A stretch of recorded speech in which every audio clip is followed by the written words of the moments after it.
I've been listening to SZA a lot lately. Okay. I like it. And that's it. She has a beautiful voice, and I've been listening to some of her new album.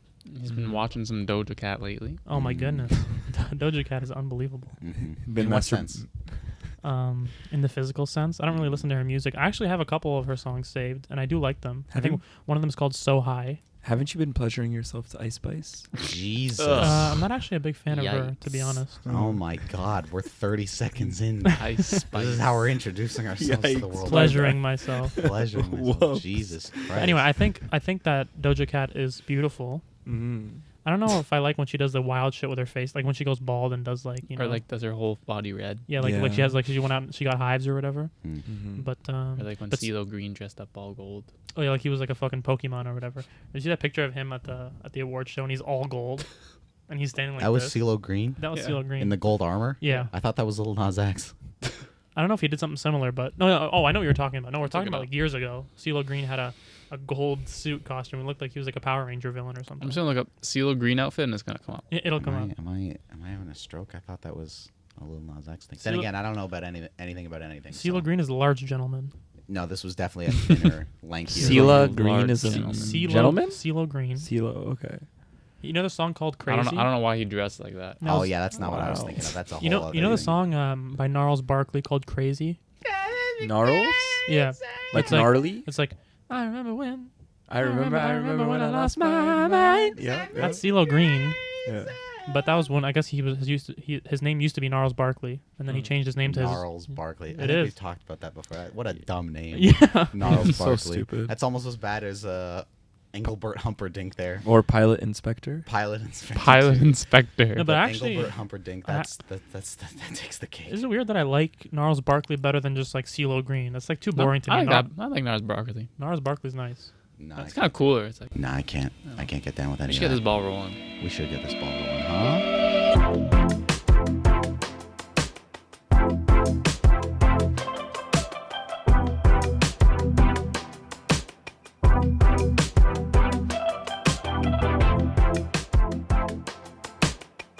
Welcome to the Maiden Voyage, the pilot episode, the first ever episode of the Wildly Adequate Podcast. Already butchered it. Not off to a good start. What do you mean? What happened? I just too many words. But we're gonna move. We're gonna move past it. I am 1/4 of your hosting team, Mr. Matthew Urso. I am joined by I'll go three next. of my compatriots. Apparently, one of them will go next. I'm so impatient. I have a problem of interrupting people. I hate when people do it to me, but I do it all the time. My name is Mark. My name is Malcolm. What an introduction, Mark. My name's Patrick. There we go. And we are here today for your listening pleasure or torture, whatever you're into. Now, here's how the show works, because we feel like we need to break it down because it's really complicated. So try and keep up, stupid. The idea of the show, every week, the four of us are going to come. We are each going to have a topic of conversation that we would like to get into. Could be serious, could be goofy, could be something down the middle, whatever. Anything is fair game, and we'll see where that takes us. I believe Mark is starting us off today. So please, Mark, enlighten us. Mark, before you start off, all four of us are going to come, right? Yeah. Yes, All right. that's what I said. Okay. Be sure to clip that out. Perfect. Okay, Mark, go ahead. COME, not the other one. Okay, so I wanted to tell you guys a little story. I think I've told this story before, at least to two of you, possibly to all three of you. Okay. And you'll eventually get where my topic's going when it gets there at the end. But anyway, so one day I was like in grade 2 or 3, and my friend Matthew was coming over. Not this Maddie, my other Matthew friend from Mississauga. Shout out to Matthew. Spell come. Oh my God. COME. Okay. But so I was at my house, and Matthew was scheduled to come over. I was very excited. I'm a social boy. So he's on his way, and before he comes over, I'm eating a mortadella sandwich. And I'm enjoying it, but as soon as I start eating, you ever start eating something and then you realize that you're not actually very hungry? I got like 2-3 bites in, and I was like, I don't want this anymore. I was a very picky kid, and my dad had just made the sandwich. And my parents were already getting sick of me being so picky and throwing shit out when I was like not really done with it. Jesus. And so I'm like, you know what? I'm kind of done with this. And then as soon as I say that, the doorbell rings. Oh, it's Matthew. Fantastic. This is my excuse to be out of it, because my dad was like already looking upset that I was done with it. And then I was like, yeah, he's here, so I'm going to, eat this later or whatever. And he's like, no. He goes, eat it before you answer the door. What? Are you serious? I swear to God. And then I'm like, he's here though. And he goes, eat it before you answer the door. How many bites did you have left? Like, was it unreasonable to ask There that? was 75% of it left. Christ. And so as a kid, I start tearing up. I start getting emotional. I'm scared. What a bitch. I don't know how I'm going to get this down in that amount of time. I start cramming it in my mouth as I'm crying. Oh my God. Pause. And yeah, so I'm freaking out. Matthew's at the door. He's like, eat it now. And I'm trying to get it down, and I like eat most of it and then like spit a little bit of it up in the garbage when he's not looking. And then I go get the door, and I have tears in my eyes, and I'm sure Matthew was confused. Why is this boy crying? And anyway, so from that day on, I have absolutely hated mortadella. So my topic is food aversions. Oh my Oh my lord. And so I want to Okay. open the table here. I want to hear your guys' food I'm gonna- aversions. I'll go first. Okay, go ahead. In grade 8, I was really hungry one day. Here we I go. brought food for lunch to school. I brought Hot Pockets. I brought 4 Hot Pockets. Right. Mhm. That's a lot.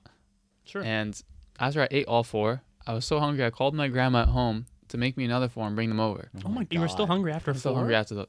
She brought them over.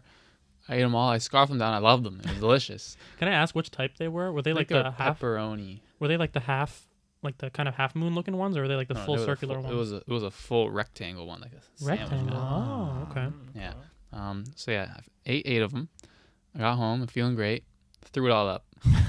All Couldn't all 8 of them right out of my stomach. Couldn't stand them for the longest time. But now, even though that specific flavor has disgusted me for the last like 8 years, I like them again. Oh, wow. I- You've like come back before- around. This is recent. Like recently, I've been able to eat it again, but I don't know why. For the longest time, I couldn't come near it. I could just think of throw up. But now I'm just past it. I'm like, Honestly, it tastes good. I wonder if there's ever going to be that point for me where I'm able to eat mortadella again. Because you know how mortadella has like, most of them, they have like black pepper pieces in them. Yeah. And they gross me out so fucking much. It's like this like black yellowish like peppercorn. Mm-hmm. And like every time I would look at it, this noise would play in my head. Oh, That noise would good. play. From SpongeBob. And I Oh want my when that goodness. plays, I want the editor, aka Maddie, to put up a picture of mortadella with peppercorn in it. Oh my goodness. It's so gross. I gotta say, I did not know where your story was leading us because I thought you were gonna be like, yeah. So my topic is like child abuse. Or something. Honestly, I'll I jump thought that's where we were going. before you or Patrick say.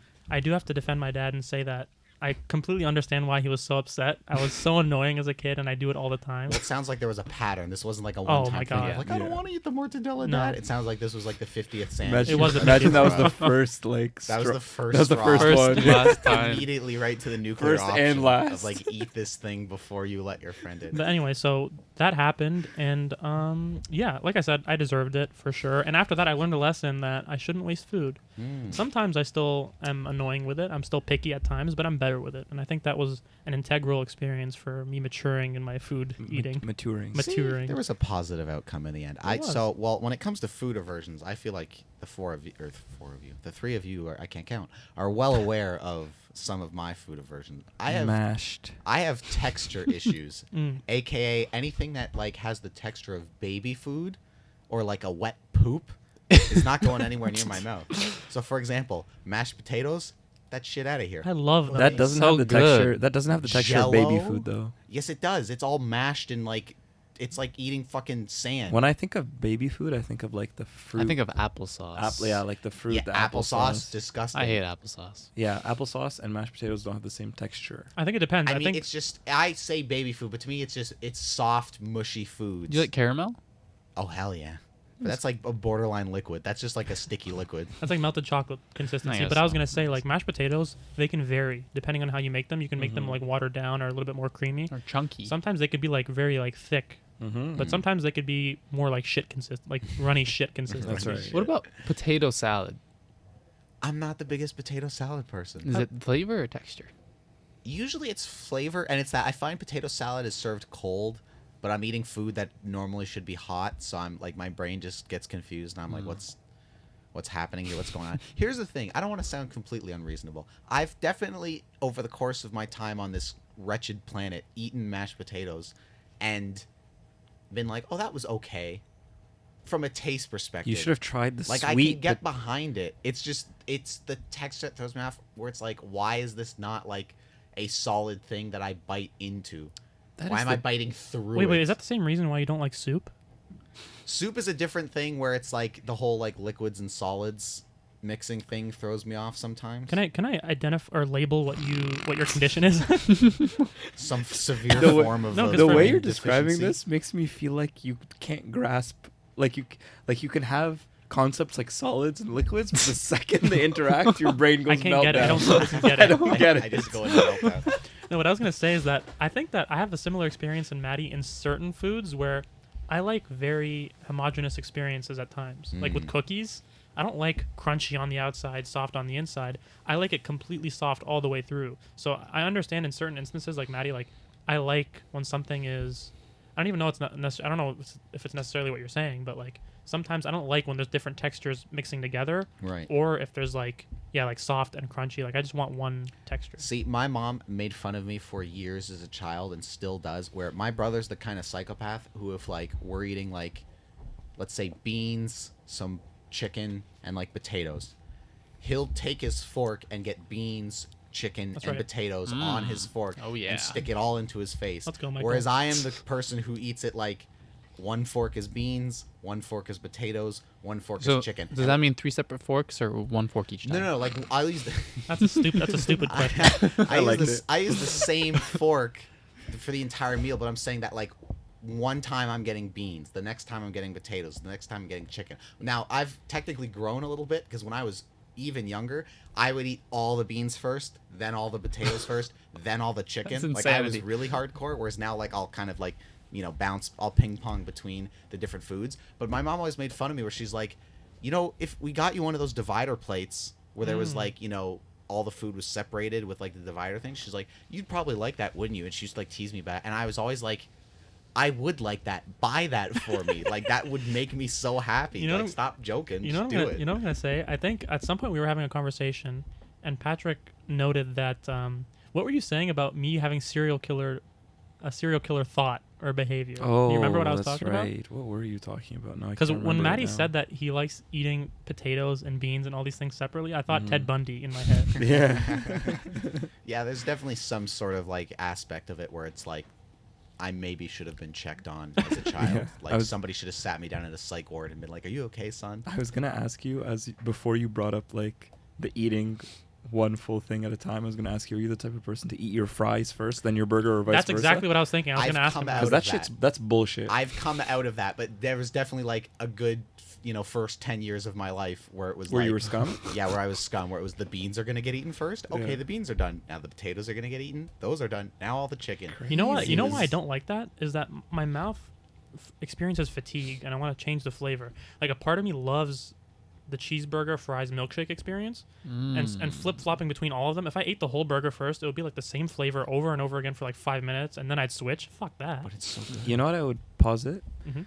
I would suggest that Matthew never watched Ratatouille as a kid. I because- did. I love really? that You movie. watched Ratatouille as Anyone a kid? can cook. You watched the scene where he takes a strawberry and he takes a Cheese. piece And of the cheese and he cheese. combines them and And I remember colors trying are It has a that. magical swirling. experience. I remember like as a kid having, because I love fruit, like having a strawberry and having a piece of cheese and being like, let me try these together, and eating it, being like, wow, this was good. If only it was as good as either one of these is separately. Madman. He's like he's Ratatouille's what's his guy Remy's brother. What's his name? Mm. He's like he's like Remy's brother. He doesn't get it. He's like I'll just Don't fucking get eat it. whatever. Remy's brother Malone. Malone. Malone. Isn't it- The Malone. most French name I've ever heard. Isn't Malone. Isn't it like Maurice or some shit? Maurice, like that? something like that. Something Sounds like about that. right. Probably Was it not. Maurice? Probably not. Maurice is the monkey from. Madagascar? Yeah.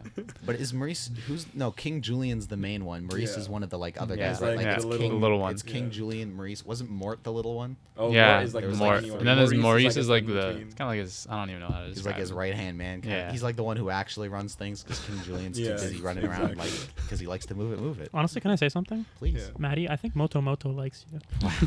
Talking about good movies. Patrick, please, your food aversions. We haven't heard from you Yeah, yet. you son of a- See, I get sick and I can't down food that has mushy onions and Oh, cooked fuck, onions here in we it. go.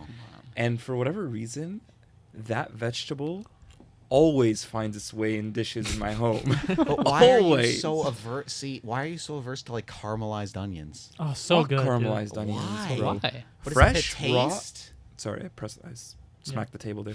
Fresh raw onions Mhm. are the way to go. I'm not necessarily even denying that. I love a good fresh raw onion, but what I'm saying is, why do you have an aversion Here it to is. caramelized Here it onions? is. Here it is. You know how you said texture issues? Mhm. That's what it is. Texture It's a issues with texture the Is issue. it too onions. slimy for you? It's like slimy, and I bite into it, and it's like my teeth go right through, and it's like You're like, oh. slimy, and Okay, I don't know. So hold on a second. If your teeth going right through bugs you, then you can understand where It's I'm more coming so from the with mashed slimy. potatoes. No, it's more so the slimy. You know, I can't say the teeth thing. Okay, so just Also, we could add common ground there for a I second. I can understand what Patrick's saying with like if your brain is expecting crunch, or if you like onions that are crunchy raw onions, Mm-hmm. and then you see onions that are like caramelized, and your brain is like, oh, I like crunchy onions, and you bite into it. And it's like I'm not saying you don't expect it to be soft, Yeah. but it's still like a weird mind fuck of like, this is kind of like it's soft a little bit, but then sometimes they're caramelized to a point where they're still a little bit crunchy, Mm-hmm. and it's like a mixture But I don't have this problem with carrots. Like I can eat carrots, that are like okay, like steamed carrots. Soft steamed carrot. carrots Ugh. or fresh carrots, like with the crunch or without the crunch. I can No. do either or. Carrots gotta have a crunch. No, recently I came across a similar thing. I discovered I don't like papaya, which is delicious. It's just I didn't expect it to be so soft that my teeth are just gonna get right through it with no pressure. Now I'm an idiot. Is papaya a fruit? Yeah. I've never tried it before. Have you guys tried it before? I think I've tried it like maybe 1 or 2 times, and I had a similar thing to Malcolm where I was like, I think I'm good. It's a fun name though. Papaya. I It like is. saying it. Papaya. It's something you think would be incredible, like a mango. We're gonna It's serve not. papayas at the dinner party. Don't get me started on papaya. fucking mangoes. We're gonna have papaya. Like when you're on vacation. Like if I was on vacation in a Latin American place, You heard Yeah. papaya? And I you would go, just keep saying it with a thick accent. Papaya. Papaya? Senora, Papaya. would you like some papaya? Don't get me started on fucking mangoes though. Now, Oh, fuck you. yeah, mangoes. I'm not a suck. fan of mangoes are either. Fucking, Mangoes are I love fruit, but mangoes. You're are Egyptian. Fucking, mangoes are such a dumb. So, I am Egyptian. Way to racially profile him, dude. Yeah. You should like mangoes. What the hell was I gonna say? I just really quickly, because we've been talking about onions, and I'm getting hungry here, just sitting talking about foods I don't like. Ordering A&W. Let's order some food. Should after we this. pull out Uber Eats right now? No, but I did want to run you through. I've made this sandwich for Patrick once before, and I made it for lunch today, and it was orgasmic. And one day I'll make it for you two, Malcolm and Mark. But I just want to walk you guys through it real quick because I think I've mastered the homemade sandwich. So I want you to. So today, start with some white bread. Are you gonna reveal the recipe on day one? Of course. Oh my The God. world needs to know. That would be like hiding the cure for cancer. It'd be like, how could you do something so evil? Honestly, and this is heinous? like SpongeBob holding a press conference and giving away the secret patty, the Krabby Patty formula. It's Formula. How basically dare you. equivalent. So anyway, so some white bread. Now, what I found in the fridge the other day is there's like this pesto paste Mm. that my I'm not a mom big fan of has. pesto. Well, Really? I just take a little bit of pesto, put it on the bread before anything else goes on the bread. So you've just got a little bit of pesto, not a lot, just like a thin, like I literally just sort of rub it over just a little bit. So you got some pesto on the bread. Take a piece of garlic, cut that bitch up, throw it on there. Then I take my Parmesan cheese, cut that into some slices, throw that on there. Next, those raw onions, Patrick, just right on there. Today I mixed it up. Usually I put this ingredient on after it's been toasted. Today I did it right from the get-go. Take some peppers. They're not like really spicy, but they just got such a good fucking taste. Throw those in there. Prosciutto over all of that. Then I went to the grocery store today, Mm-hmm. picked up some smoked Black Forest ham, Oh my yeah. goodness. threw yeah. that over it. Did you look at me because you know I like Black Forest Mhm. ham? How did you know that? I know these things. That whole thing goes into the toaster. The bread gets all crunchy, cheese melts, both the meats sort of cook a little bit. Even the veggies, they get just a slight tinge of the toaster heat, but they're still, like the raw onions and the raw peppers and the garlic and all that shit. Pull it out of the toaster. Cut up just a couple cherry tomatoes. Throw that on there. Why'd The you say- cherry, the why'd cherry you- tomatoes are lethal. But also, why'd you say tomatoes? I don't know, a little bit of a wop slipped out there. Tomatoes. Then I take a piece of lettuce, throw that on there. Hmm. Last little bit, if I'm feeling a little naughty, is I cut the tiniest sliver of butter, put that on there. And because the sandwich is already so hot, the butter just starts melting Oh my over everything goodness. instantly. Smush, and that's on 2 halves, by the way. All these ingredients are being done on 2 halves, I should say. So it's basically like double all this. So are you kind of doing like two flatbread type? Like you're doing like just. It's almost like I'm doing 2 open-faced flatbreads. And you're eating it then- one by one, or no, you I'm smush it? putting that Oh, shit okay. together. So then I smush all that together, put like an oven mitt on because it's hot and my hand burns. Smush that shit down. All the like juices from the meat and the cheese and the butter and all that shit starts spilling out, and there's your sandwich.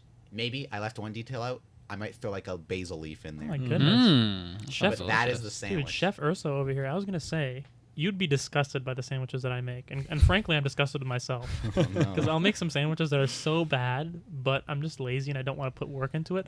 Like just the other day, I made, or even just today, French bread. It's like kind of like a brioche. no, I don't know if it was brioche. I don't know, some sort of French bread, and all I did was put a little bit of mayo on there, Sure. throw my Black Forest ham. That's Sure. it.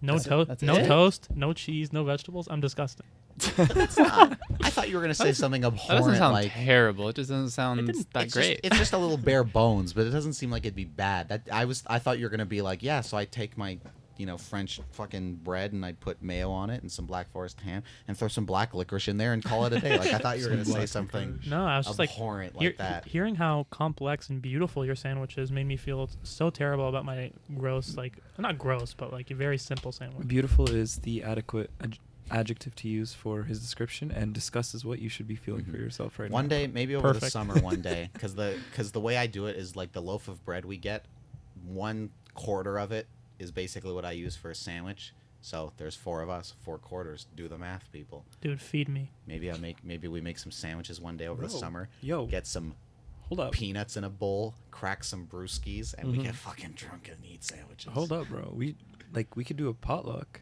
You can make sandwiches, and we could all bring something else to the table, and we can have a party. I out of it. definitely won't be bringing my sandwiches. I'll tell you that. Yeah, much. don't do that. You and I can make something like last time, like the Hungarian Oh, sausages. that was pretty that good. Was That was excellent. That's pretty yummy. good. That was excellent. Oh, like at the cottage. No, No, Wasn't No, that at UFC. the, what you did you missed it. You didn't come that night. But what Oh, did you yeah. make? Somebody made something Hungarian. Everyone Oh, made that something. was it at the that was cottage. Tamara. What the hell did she make? I don't know what she made, but that was good. I think it was like a. Was it chicken? It was chicken, yeah. It It's was like a chicken. chicken soup I kind think of thing. I think it was. Something Yeah. like that. Like a stew. Delicious. And It was then we made those delicious. pizzas too. Those pizzas Yeah. were delicious Oh, too, those with the fucking pizzas. brie cheese. I don't even like brie cheese, and it was amazing. Speaking of brie cheese, Mhm. I don't like brie cheese, Wow. but we put it on pizza at the cottage, and it was delicious, and I ate it, no problem. But and when I went on a cruise about 3 years ago, I ordered brie cheese, fried brie cheese, thinking it was going to be like a mozzarella stick with marinara sauce, but it wasn't. It was just square brie cheeses, and it came with a blueberry dipping sauce, and I was just confused. Blueberry? dipping sauce. I was Ugh. confused, and I was like, "This is weird. This is gross." I took it, put it in my mouth, and I was like, "This is disgusting." I didn't need to finish it, but I felt obligated to for some reason. So I kept eating it. So did my brother. Later that night, Wait, he who starts. gave you this? It was the restaurant. Oh, okay. Later that Some night, man in a dark He alley. starts throwing up, and I was like, "Oh, why is he throwing up? That's gross." And then I start feeling it. I'm like, "Well, that's a It's brie cheese. inevitable. It's inevitable. It's gonna happen." And it Oh did my happen. God. Your And it was fate was disgusting. sealed. Yeah. I love the flow of that story where it's like it was disgusting. I didn't have to finish it. But I- It's like, I finished just it, though. don't. Just put it down. It's one of those put it things where away. it's like, was it? Correct me if I'm wrong, but was it one of those things where it's like you're at the restaurant and they give it on the table like as if it was like bread No. and butter? I ordered it. You ordered it. Wow, so you went out of your way. I So don't then know. it was even one of though it's those- all included, I didn't have to finish anything. It's not it's not extra. I still finished it for some reason. So it was part of like So the he cruise. Yeah, he it's really part of went the out of his cruise. way. to Yeah, eat so something. I don't know what I what the was hell's. doing. Yeah, I don't know what the hell you were I was doing. thinking. I was about to say I don't buyer's know. remorse or something. He really I went out of don't- his way to eat something that he just didn't have to I don't eat. feel bad for him whatsoever. I don't think anyone at this table does. Okay, now Scum. one more I have is peanut butter. Interesting. Nah, Hate- Patrick just hate- looked like he either saw I hate God peanut or butter. I hate the wants taste to of murder peanut you. butter, Reese's, anything that has peanut butter in it. Even Wow. as the slightest bit, I will taste it and I'll tell you I don't like it. There goes Is our peanut Hershey butter a- sponsorship. Is that a taste thing or a It's texture It's a thing? taste thing because I Okay. used to love peanut butter when I was a little kid. My parents would give it to me on everything, on English muffins. They'd put like crackers with jam and peanut butter, and I'd eat them all up. And then one time, I went to Canada's Wonderland as a kid, and we went out. We left. We went to have like a picnic on the side, and we ate these crackers that we love, with the peanut butter and jam crackers. But my mom put on crunchy peanut butter, Mm. which I didn't. Apparently, I didn't like because Mhm. I only liked smooth. And then I Mm. bit into it, and I got a whole big peanut. I was like, "That is disgusting." I spit it right out, and I just got the real peanut taste. And ever since then, Where were The you again? real Canada's peanut Wonderland. I just imagine like this child Malcolm walking around Canada's Wonderland and spitting out food like in the middle of like where everybody's walking and shit. Just Look on some gentleman's shoes. yeah, like just looking like he's throwing up like, yeah, this is fucking gross. Everybody's looking around like, that. You know what I'll Fair. say? You know what I'll say about peanut butter? I Yeah. don't love it, and I don't. I've tried PB&J's before, and I don't like it for some reason. But with chocolate and peanut butter are a fucking deadly combination. That's like the final evolution. That's right. The Reese's peanut butter cups are one of my favorite chocolates. Mm-hmm. But for some reason, it's so bizarre. Peanut butter by itself, not into it. I love peanut butter by itself, and also smooth is the correct answer. And crunchy is gross. So Sure. Malcolm, that's definitely. Here's I what I was like going to that say, point. though, because I feel like I've noticed a common theme with all this. Now, with Mhm. my particular food aversions, that's just because I have common sense. But with some of the rest of you guys, with your food aversions, That's the what one you have. commonality, the two common things that seem to be occurring with all of these, and I think most people can relate to this, is number one, these happen when you're young. Yes. Like, it's not when you're like, it's not like a week ago you like tried mortadella and you're like, I'm never eating this again. Like, I feel Yeah. like these are things that you're ingrained into you when you're a child. Oh, is the for first sure. thing. Although And it the could second happen when thing, you're older. it could, but Yeah. so far with what we're saying. And the second thing is, the common thing with all these is that it's like we all like it so much that we're eating it so much as a little kid, and then it gets to a point where like I've had this like every day for like a year, and I want like the thought of it makes me want to. Yeah. I never throw up. said that about onions. I get that feeling Although when I was a sometimes. kid in Egypt, we would eat raw onions. We'd dip it in vinegar. That's and eat it disgusting. like That's an animal. disgusting. Well, the other example, I guess this is more to Malcolm and Mark's thing about Malcolm having peanut butter all the time and Mark having the mortadella all the time. But even my younger brother, when he was a kid, he used to drink, like a baby, I'm talking. He used to drink so much milk, like an insane amount of milk. Thick like baby. It was it was almost like it was a concerning amount of Can I, milk. can I ask you a Mommy's milk? question? Please. Straight from the tea. That I don't know. I'll have to ask my mom and get back to you guys on that. Sure. Or maybe he has Please don't. memories. Maybe he has memories lodged somewhere in the back of his brain that he Is he remembers. Homelander now, or he likes it still? He's still drinking milk. And it was a similar thing where he was like milk, milk, milk, milk, milk. And then it got to the point where my mom was like, maybe we need to start weaning him off of this because like he's drinking so much. And my mom like took it away like for a little bit just to get him like cold turkey. And then she was going to give it back to him. To this day, he will not drink milk. He's like, nope, Oh. just won't do it. I think that a part. I think you're right. I think a part of it has to do with like for me, it was very irrational why I didn't like it. It was just like related to, or maybe not irrational, but it was related to a negative memory for me. Right. But I've always loved the taste of mortadella, so it's not like the taste is now different. It's just like I've associated it with this terrible memory, and it's Have a part of you it is not. I'm having ever- to force it down. But hold on a Yeah. second. Have you had mortadella since then? Since that time, this is like grade 3. I've had it, I don't know, at least a dozen times after that, and it was okay. But sometimes I'd bite into it, and there'd be like the pieces of black pepper, and it would make me so fucking sick. I would hate it. It would make me like gag. So since that moment, I'd be extra cautious of like taking them out every time. But now, at this point in my life, I'm 22. I haven't had mortadella in like years, and I don't plan on it. See, anytime here's the soon. thing. I wanted to ask you that because I had an idea of like one day, let's get some mortadella, bring it here, and then when we record an episode of the show, have Mark just eat We it could do on that. air with the hope that he throws up And then- directly into the mic. And then also you could give it to me and be like, hey, we got to go out in 30 seconds. Finish this quick. May I propose a theory? You may. I feel like when you were a kid and you were eating the mortadella, Mhm. you said you made the decision not to finish it, and then Matthew came. Or Yeah, yes. that's right. I was eating. I took a couple bites. I was like, I don't really want this anymore. Yeah. My dad was like, you got to eat this. And then Mhm. he rang the doorbell, and I was like, well, I'm not going to eat it because he's here. And That's he said, right. you're going to eat it before you answer the door. Yeah, I feel like the last bite you took had those black peppers in your mouth, Possibly. and when he said that, that was the taste that was in your mouth. That was the tie. that That was the triggered tie, it. and that was the the Immediately. synapses were the bunny firing. ears. Yep, that's right. There were Speaking new of neurons tie, being I formed or I don't. whatever. I was never taught how to tie my shoes properly. I just did it bunny ears. Like I think one of my friends showed me. I don't know how to tie my shoes regularly. Only bunny ears for me. Yeah, that's how you tie your No, but there's like There's two different ways There's a to classic do bunny way. ears. There's There's a- like the two bunny There's ear the way two and then and there's the the one wraparound around the hill. the wraparound. I don't know how to do. I do the I just wraparound. learned how to do There's that. 2 ways. This There's is 2 news ways. to Yeah. me. You do the double ears? Yeah, I always have done bunny ears. Shake my hand. I do the wraparound. I didn't even know that was a thing. You do the loop-de-loop and pull. Says SpongeBob, I right? do the mess around. Yeah, Ray Charles. Love Ray baby. Charles. Ba-da-da-da-da-da-da. All right, Patrick. I think it's your turn, sir. Nice try. Go ahead, Maddie. All right, here we go. Buckle up for the most thought-provoking and intense topic you've ever seen. Gentlemen, I've made a split-second change at the final hour here in terms of topics and gone back to what I had originally wanted to do coming into this. Mhm. I want to talk to you guys about sports. And that sounds Okay. incredibly vague and broad. And guess what? It's because it is. So I want you to take this any way your heart desires. I want to know what kind of sports you like. I want to know what kind of sports you don't like. I want to know what sports you used to play. I want to know what sports you like to play. I want to know what sports you wish you could play. I just want to know anything and everything about sports. What? Can I go first? Please. First of all, sports, love them. I'll say that first. I used to play soccer, and I mean, not really at any serious point, like I was like committed to it, but as a kid, I'd play some soccer, and I loved kicking that ball into the back of the net. As one does. As one does, and although most of the time I'd miss, but now in my adulthood, and you guys know this, I'm so into the fucking UFC. I love UFC. I mean, MMA in general, for sure. I don't really watch any of the other promotions like Bellator or anything, but I'd like to get to it at some point. But MMA has kind of like invaded my mind, and I can't stop thinking about it. I watch podcasts every day. I watch like vlogs. There's a big John Jones and Cyril Gane fight coming up, and I've been watching all the UFC embedded episodes, and where they kind of interview the fighters and that sort of stuff. And I don't know why, it's just like it's so complex, and there's so many things that could happen in a fight. Where in MMA you could wrestle someone, you could try to knock them out with your hands, you can kick them in the head, you can elbow, you can knee.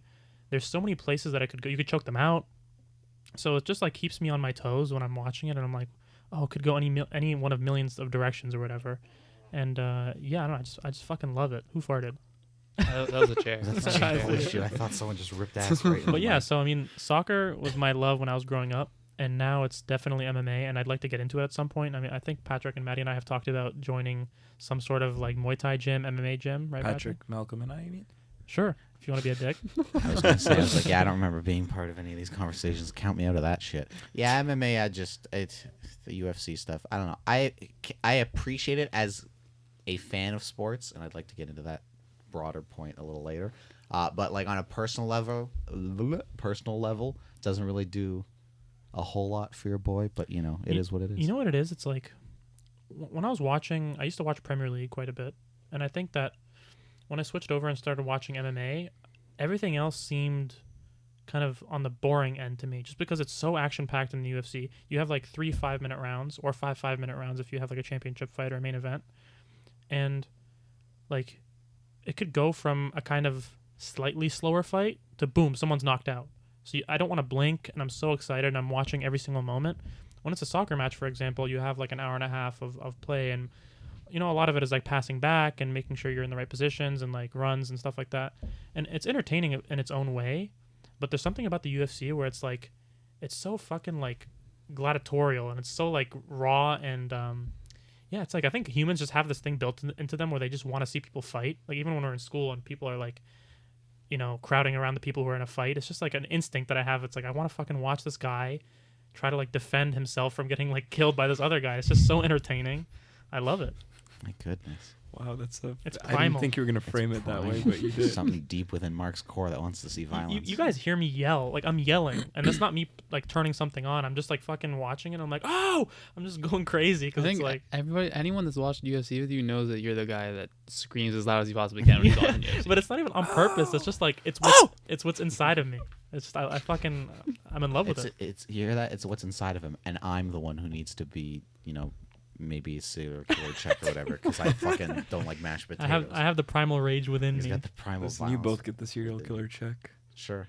Both your backgrounds need to be checked thoroughly. That's probably true. Can I side story? Here we I was go. talking to my boss, and we can completely cut this out, by the way. But he was telling me that when he used to work at this other retail store like a decade ago, some lady came in and she was like, "Oh, are you guys hiring?" And he's like, I think he said like, "Oh, potentially I can take your resume and I can ask my manager and stuff like that." And she was like, "Oh, okay, cool." She turns around to walk out. She stops, pivots, turns back around. She goes, "Oh, like just to let you know, like I was convicted of like carrying an like a weapon or using firearm? it's like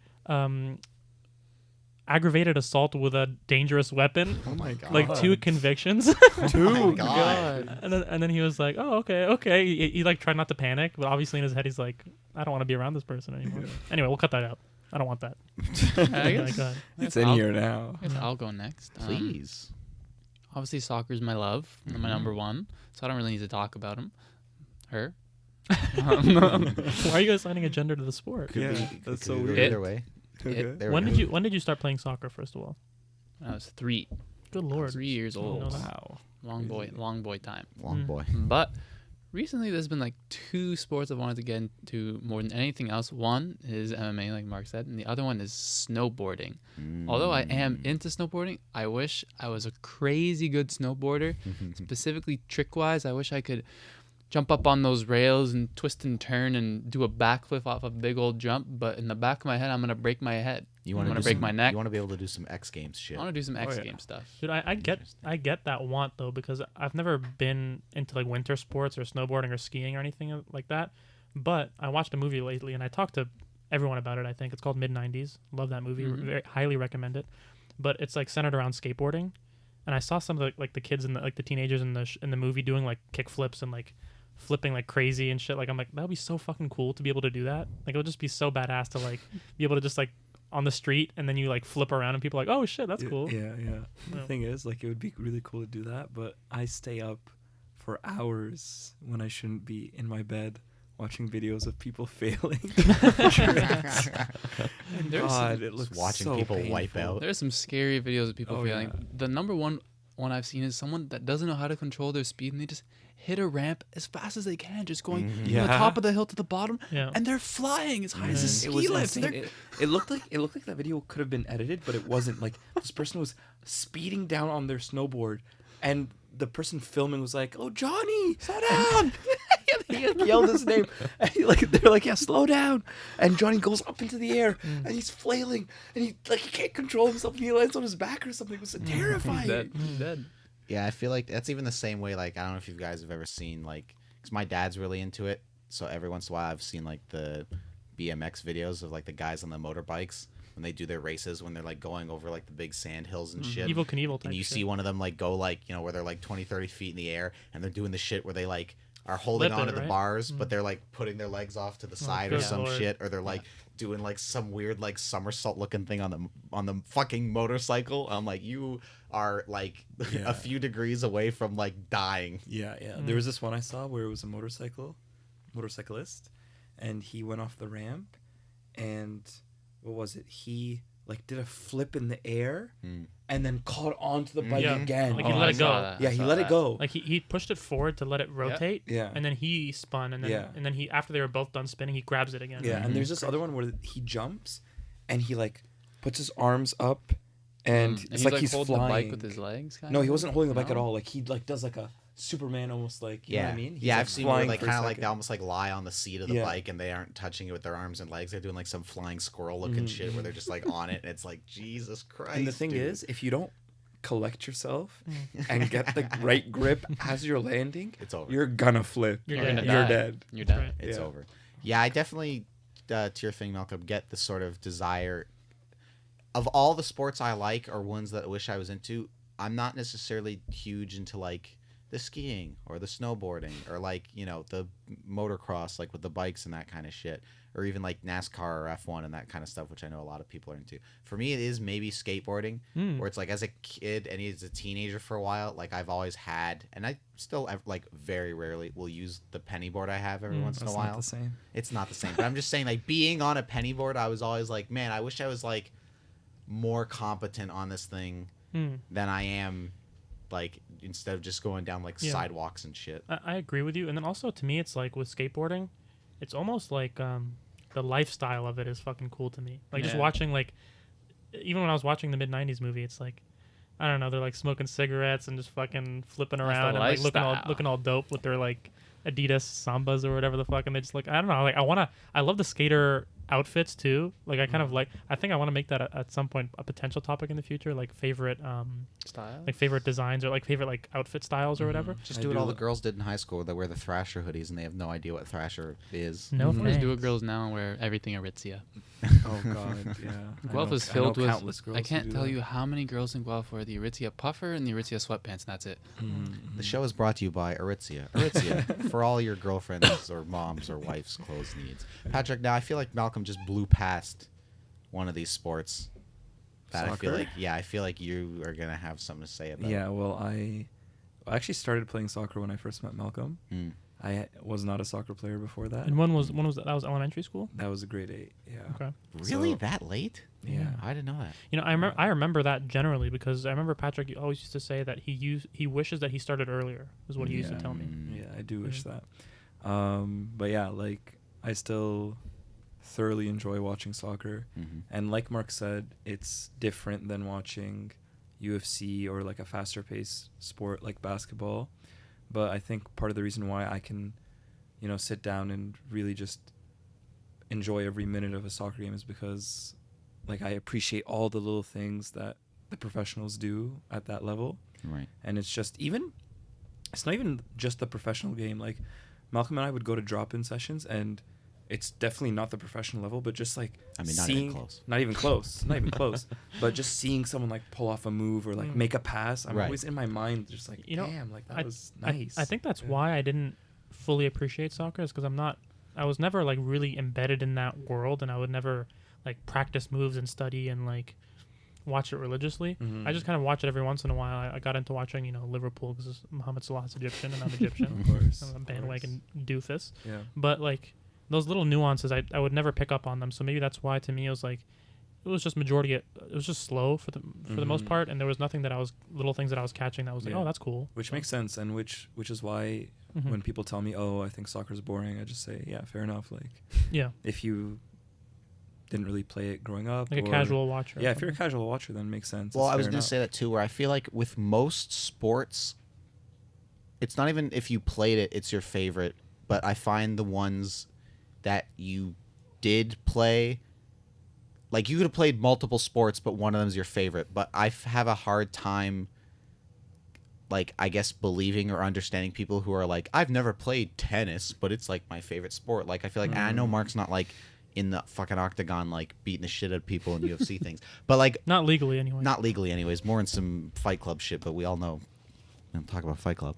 So, but I feel like at the very least, Mark like pays attention enough and like does the sort of like outside research, like, and listening to the podcast, all that stuff, where it's like he gets it a little bit. Because to me, for my favorite sport, I mean, it's hockey. Come on, what are we talking about here? The greatest game ever invented. But it's a similar thing where it's like with like other sports that I enjoy, even if I enjoy them, I'm not necessarily getting everything out of them. And even in ones that I don't enjoy, like I'm not seeing maybe the potential in all of them. Whereas hockey, it's like I've played it, I understand it. So it's like watching a game, like you see things that people who like, yeah, I like hockey, but I've never, touched ice, don't necessarily get like the same thing out of, where like I'll be watching, like a Leafs game or whatever, my beloved terrible Leafs. You're wearing a shirt. Exactly. I'm actually wearing a Toronto Maple Leafs shirt tonight. Shout out. This show's brought to you by your chest looks great. Thank you. I've been not working on it. It just kind of does that sometimes.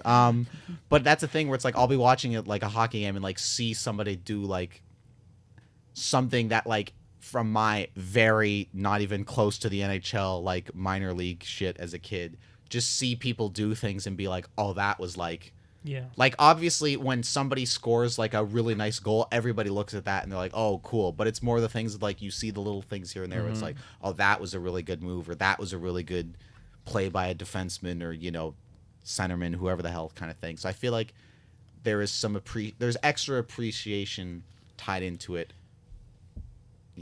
when you know it. Do you ever... I want to ask everyone on the at the table this question, because...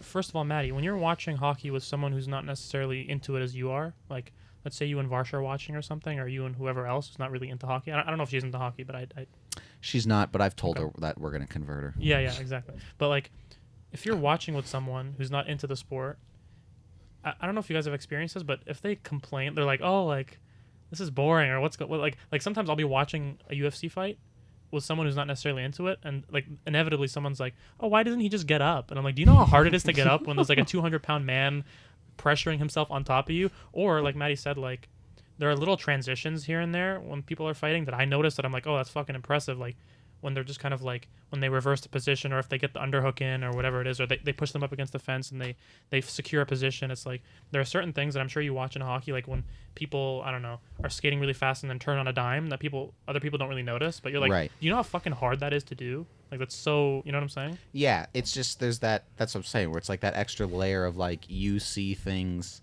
that people don't, that like somebody who's just like casually watching it isn't gonna notice. And again, everybody sees the knockout punch and it's like, oh, that was impressive, just like everybody sees the slap shot goal or the touchdown or the fucking hole in one.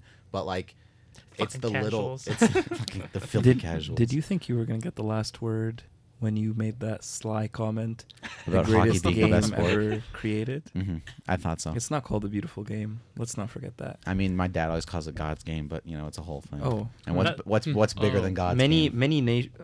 almost every nation in the world calls it the beautiful game. But Only what's bigger than your beauty? father But what's calls bigger it, than beauty? But only your father calls it God's game. Does that make him wrong? Are you calling my dad a liar? You son of a bitch. I would never do that. Thank you. I respect your dad. No, I get what you're saying. Maddie, It's put the a knife whole down. thing. But now, what I wanted to broaden it to a little bit here was I had kind of alluded to earlier. Is Can I that cut you off there for just a moment? please? No.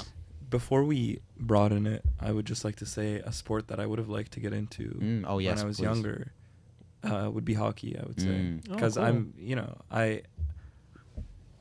I would like to start playing it, and we've talked about joining a house league at one point. Right. Once I become semi-competent at skating. Right. But you've been Um, practicing. I think you've been practicing quite a bit, and then also, I mean, Yeah. I don't know if roller skating is at all translating to ice a little hockey, bit, but ice skating is definitely like Different skill. there's different like a feeling to it. I can't Mm-mm. speak on it more than that. to be It's honest not with you. completely comparable. But Yeah, it's Right. not Yeah. comparable.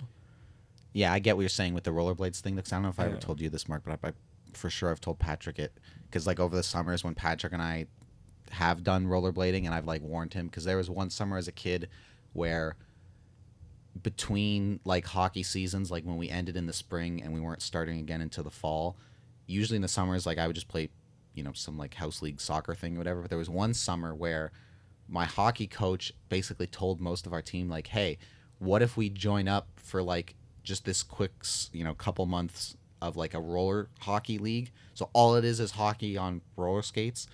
And we were all like, yeah, sure, whatever. So we ended up like joining, and for like, it was just 2 months we were just playing roller hockey.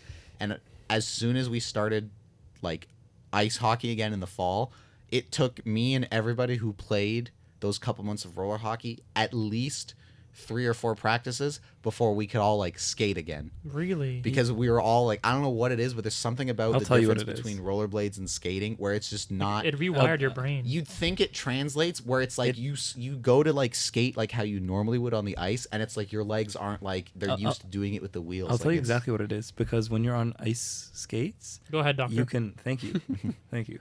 When you're on ice skates, you can freely switch edges. Right. But when you're on rollerblades, you have the wheels that you can't sort of freely switch in that way, or else you're going to catch the ground and you're going to Yeah, wipe they're a out. little more like stagnant. Yeah, than, exactly. Yeah, than it is with Yeah. blades, where like the pros can like turn on a dime kind of thing. Yeah. I'm sure people who play like high level roller hockey, I'm sure they're turning on a freaking blade of grass. But it's like as people who Oh, are just it's kind of not- like doing yeah. it, we were like, this is a whole other ball game. This is a whole other thing. How are we doing here? Oh, we're good. What the fuck do I want to say? Broadening it out. I just wanted to sort of broaden out in a sense of just talking about sports generally, all sports, where I just find that as I've come to realize in my, years of age on this earth, so many years, You're so wrinkly and I'm old. so wrinkly and old. I just have found that I am a lover of sports, period. Whether it's sports, even if it's sports that I'm not necessarily into, there's just something about the like people competing and shit that just does it for me. Because it's like for the longest time, I'm not a basketball fan in the slightest. But like that year the Raptors The finals. won the finals, I was watching every single playoff game like on the edge of my seat. Like this is riveting.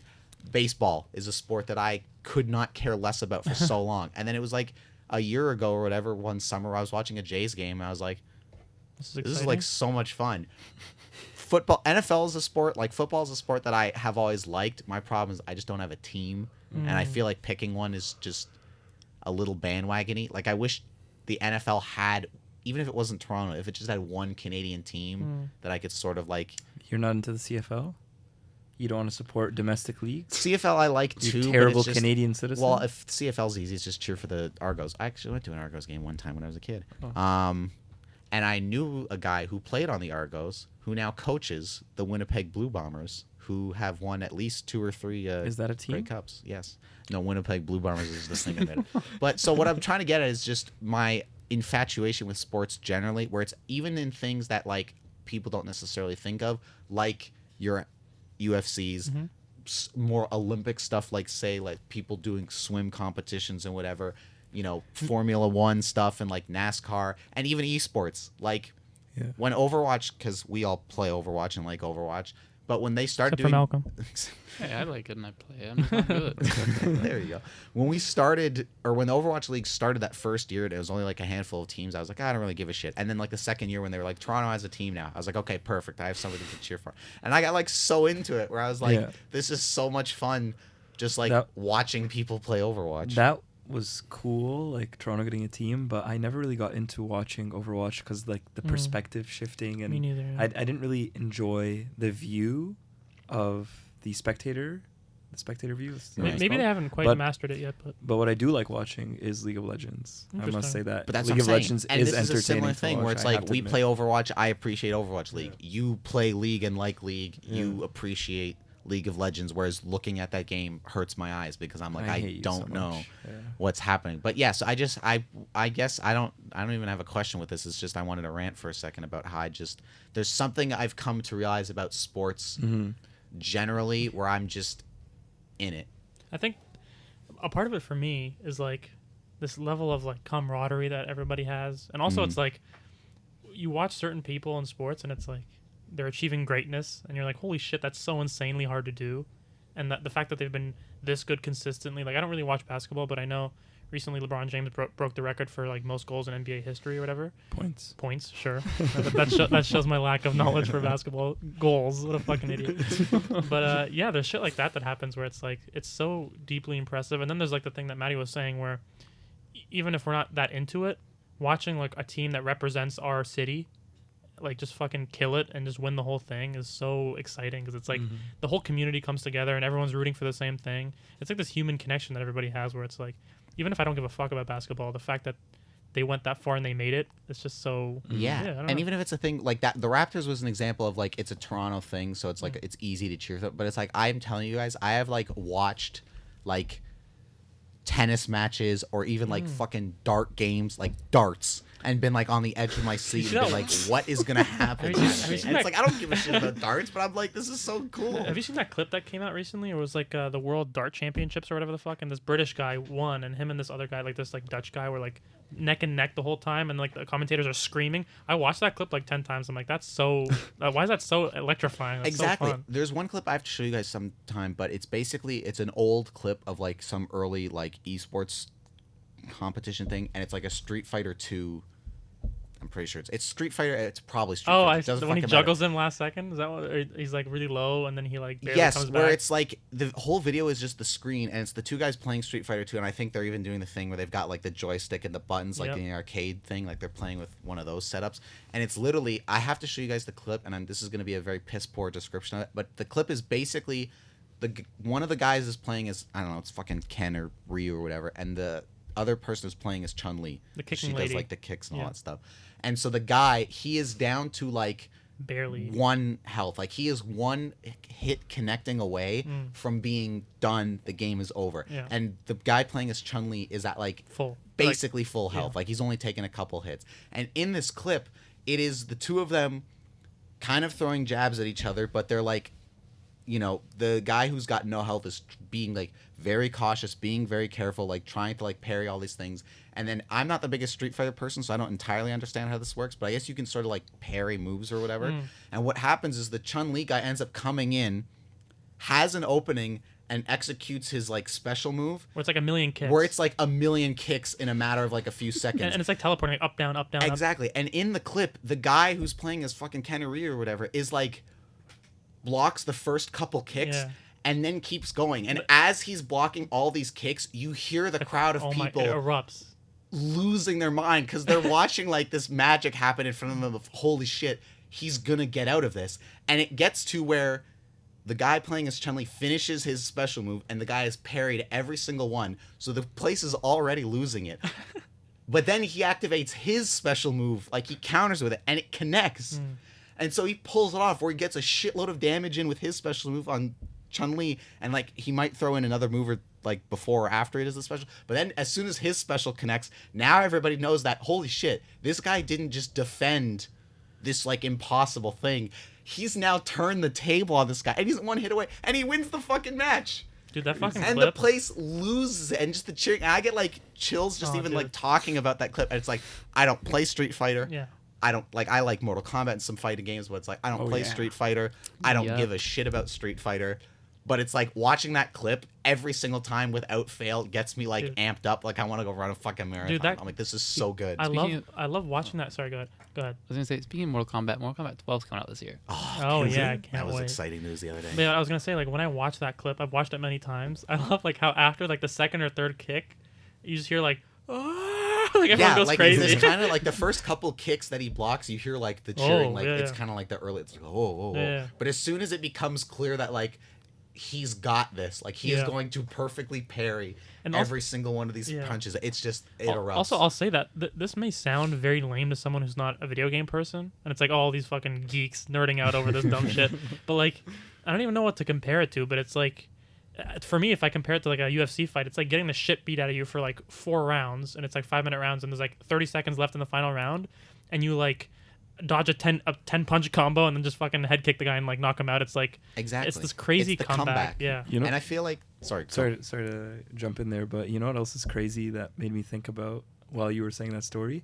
When we started playing Smash and we were like really into it, every night we met up, we played Smash. I would watch professional games, and it was the same thing. Like Oh, watching it's- them pull off these parries and these moves and these juggles, insanity. I'm It's telling insane. you, it's And the so thing- entertaining. The thing I was gonna say, and we can leave it at this with sports, the topic, is I heard this long ago, so this is not an original thought, but somebody basically described it this way long ago, where they were like, sports in a lot of ways is storytelling. Like, and I know people don't think about it like that, but that kind of is storytelling, where it's like whether you're following an individual athlete in like a, you know, if you're somebody who follows F1 and there's like one racer you follow, or if it is like me with the Leafs, or it's like a team you follow, like it is this sort of like, it's the ups, it's the downs, it's journey. like it's the comebacks within games. It is the journey. Like if the Leafs ever win a Stanley Cup, that day is going to be like Etched in a history. holiday in Toronto. 100%. There are going to be like Hollywood movies made about them winning the cup that year, and it will be this like movie that starts like 5 years before they won it, and it like will follow the journey and the ups and the downs all the way to like the season where like holy shit they pulled it off kind of thing. And so I think that's when I say I'm such a fan of sports generally, and it doesn't necessarily matter what sport it is, even if it's one I don't like, I still get enjoyment out of it. I feel like that's where the storytelling angle comes in, where it's like there's just something, not to sound too cheesy here, but there's just something very like human and like emotional about it, of like I think everyone here can agree with that. That was very poetic, Matthew. I did I- not expect that. And I love that, and I 100% agree. And I think It's we like, can. yeah. Oh, are you gonna build? I was gonna say the can end there. no, we can clean cut it. Well said, Maddie. thank you. Go Leafs.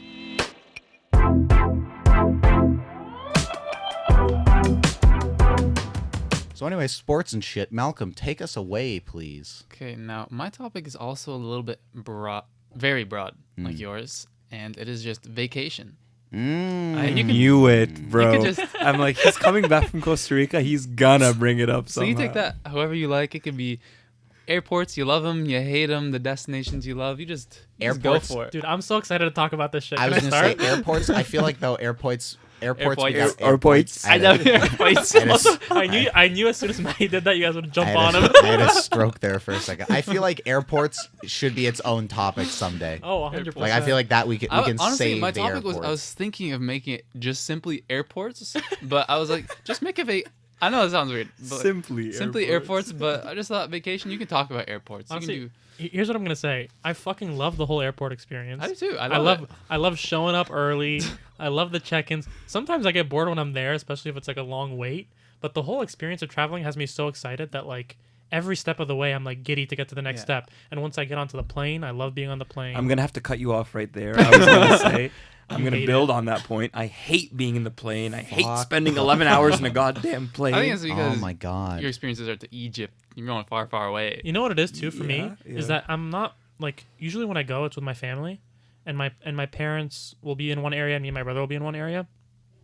And I love my brother, but we don't really talk all that much. But if you were to go like even then I still have fun because I watch movies and maybe I chat with him a little bit or whatever. And there's food coming every couple hours. Oh, I love it. Even if the food's kind of whack. The airplane food. Dude, even if the food is whack, the fact that I'm like flying in the air and then they're sending me fucking packages of shit and I'm just gobbling all of it down. The bread with the butter, I eat all of it. It's so fun. I love it. If you go with someone that you really like to talk, like if I went on a plane with you guys, that'd be so fucking fun because we'd be just talking shit the whole time. So like to me, it's like I love that whole experience. Now when it comes to actually vacationing, you guys know me. I hate tropical shit. I love the I don't- airport, but you hate. I don't like the beach. I don't like water. I don't swim. I don't do any of that shit. I want to be in a busy city. I want to be in Tokyo. I want to be in New York. I want to be going to eat at different restaurants, trying different cuts of meat. And yeah, I want to experience the city and the nightlife. And I don't want to fucking just be sitting on the beach. It's not for me. So that's my perspective. What on nightlife vacation. have you experienced? Just out of curiosity. I'm not even talking about like clubbing and shit. I'm talking about being out at nighttime. I'm just saying like when me and my family used to go to New York every once in a while. It's like walking around Times Square, fucking trying all these different pizza places, and like I didn't do that enough. I only had 11 like p.m. one. at night, a nice hot slice of pizza. Oh Sounds Yeah. great. God, there's And then nothing also, better. it's like the experience of at the end of the night after having a great day, going into the hotel room. I love hotel rooms, by the way. Oh my god. you guys hate everything that I love, but Saying I all love this hotel rooms evil too. shit. I love being in the hotel room. I love having a nice little bed, a TV. At the end of the night, you're tired, you watch a movie. I love like knowing I'm having a nice dinner out and then I'm going back to my hotel room to just relax and do nothing. Oh my god, I love it. But I'm gonna go off. I have the same giddiness as you when I think about airports, and I I, know you love do. I love the buildup of like I'm getting up at 3 a.m. to go to the airport. I love that. God. I love it. The I'm like fuck is wrong my with stuff is these packed guys? up. No I'm getting idea, up bro. early tomorrow morning because I'm going on vacation. Yo, Fuck let's split. Let's split the show up. Can we start a podcast You know- within a podcast but you- called Airports Fucking Suck? But do you guys know what we mean in terms of like No. because of the excitement of the vacation overall? Like anything related to it is just like me just not being at excitement. home. I feel like me just getting up in the morning. My vacation started. I'm on vacation the second I'm out that door at For- 3 a.m. in the morning. Yeah. Forgive me for being insulting, but that's just such a childish mentality. To me. What Just a like, prick. oh, it's a like we're about to get to the hotel or the resort or whatever. That therefore I love the plane or I love anything about No. I love it. I I love it all. I love it all. I fucking I'm gonna save Just proving most my of my point. thoughts. I'm gonna save most of my thoughts on airports because again, I feel like this could be its own topic someday, and I'll stick more with vacations. But I will say this to put a slight point on it from my perspective: if you could give me a pill, like if I was going on a vacation and they said, "Hey, Matt, eat this pill."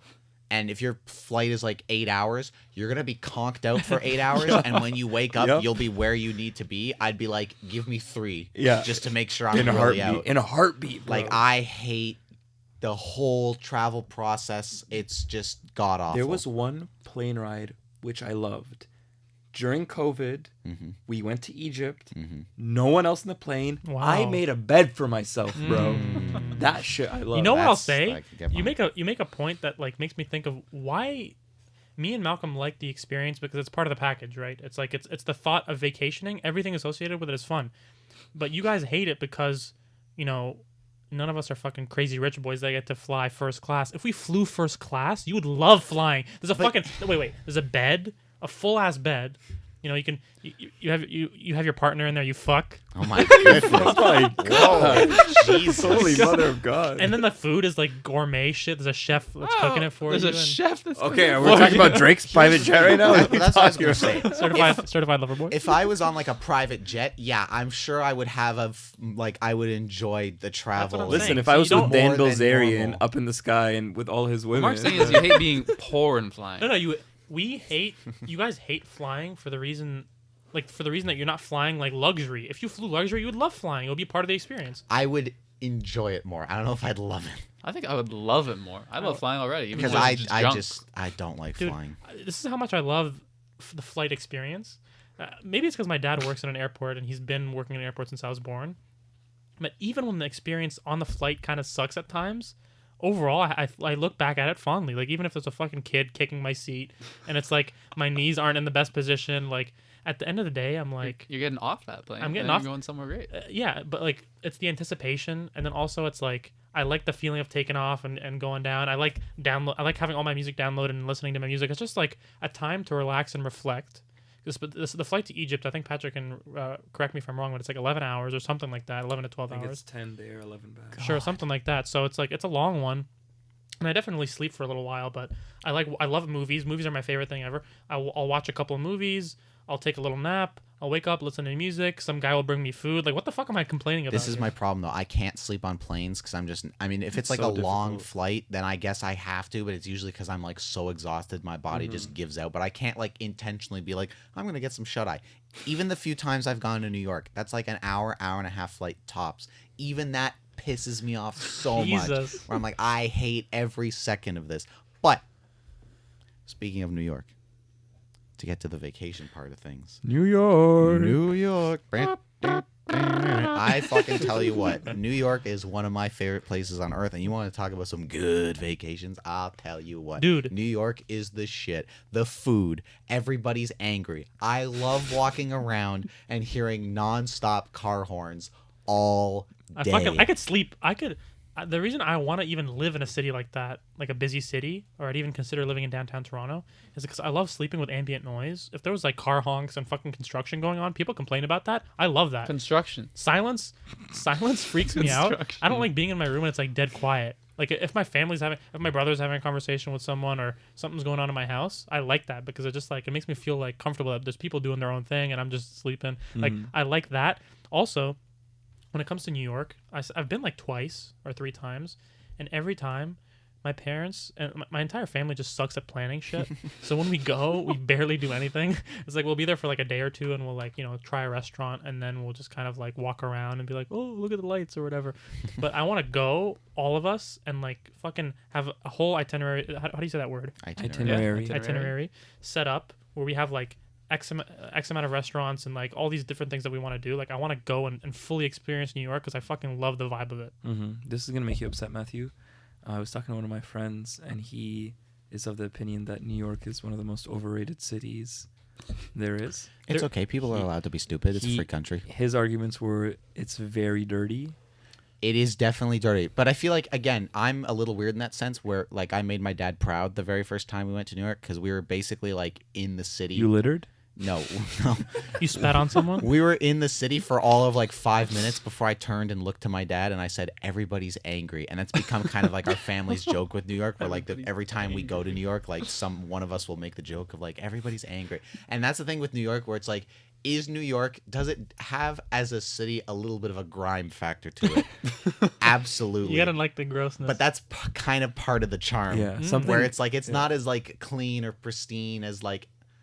Honestly, I feel like that's a part of the vacation package. If you go somewhere like that, I'd love that. Something I would love getting that dirty part of New York. It's almost like you want to get out of whatever environment that you live in. Yeah. So like if you live in a very quiet, subdued place where everyone's kind of nice, small town type thing, I would want to go into like a busy city where everyone's like, "Hey, fuck you! What are you looking at?" Like type thing. It's like Exactly. it's fun You know what to I be wanna in be that. I want to be in the New York subway. I want to see what goes on. Oh there. my god! No, I just don't- the street fights in Manhattan. I can't follow you there. I've seen a clip of a guy take a shit in a janitor's bucket. I saw down- that literally today. Yeah. Those are the things. Those are the funny things I want to see. And the I guy wanna- goes, Exactly. the guy goes, "What are you doing?" And he keeps shitting, and then he stops, and then he sits down again, and he keeps going. Exactly. Please With- tell me the video where the guy and please tell me this is a real video where he's walking. He's like, I'm walking here, and the there's like this lady. She grabs him and she goes, "Don't talk like that. Don't ever talk like that." Yeah, Tell me that's I real. think that's a real video of like some woman.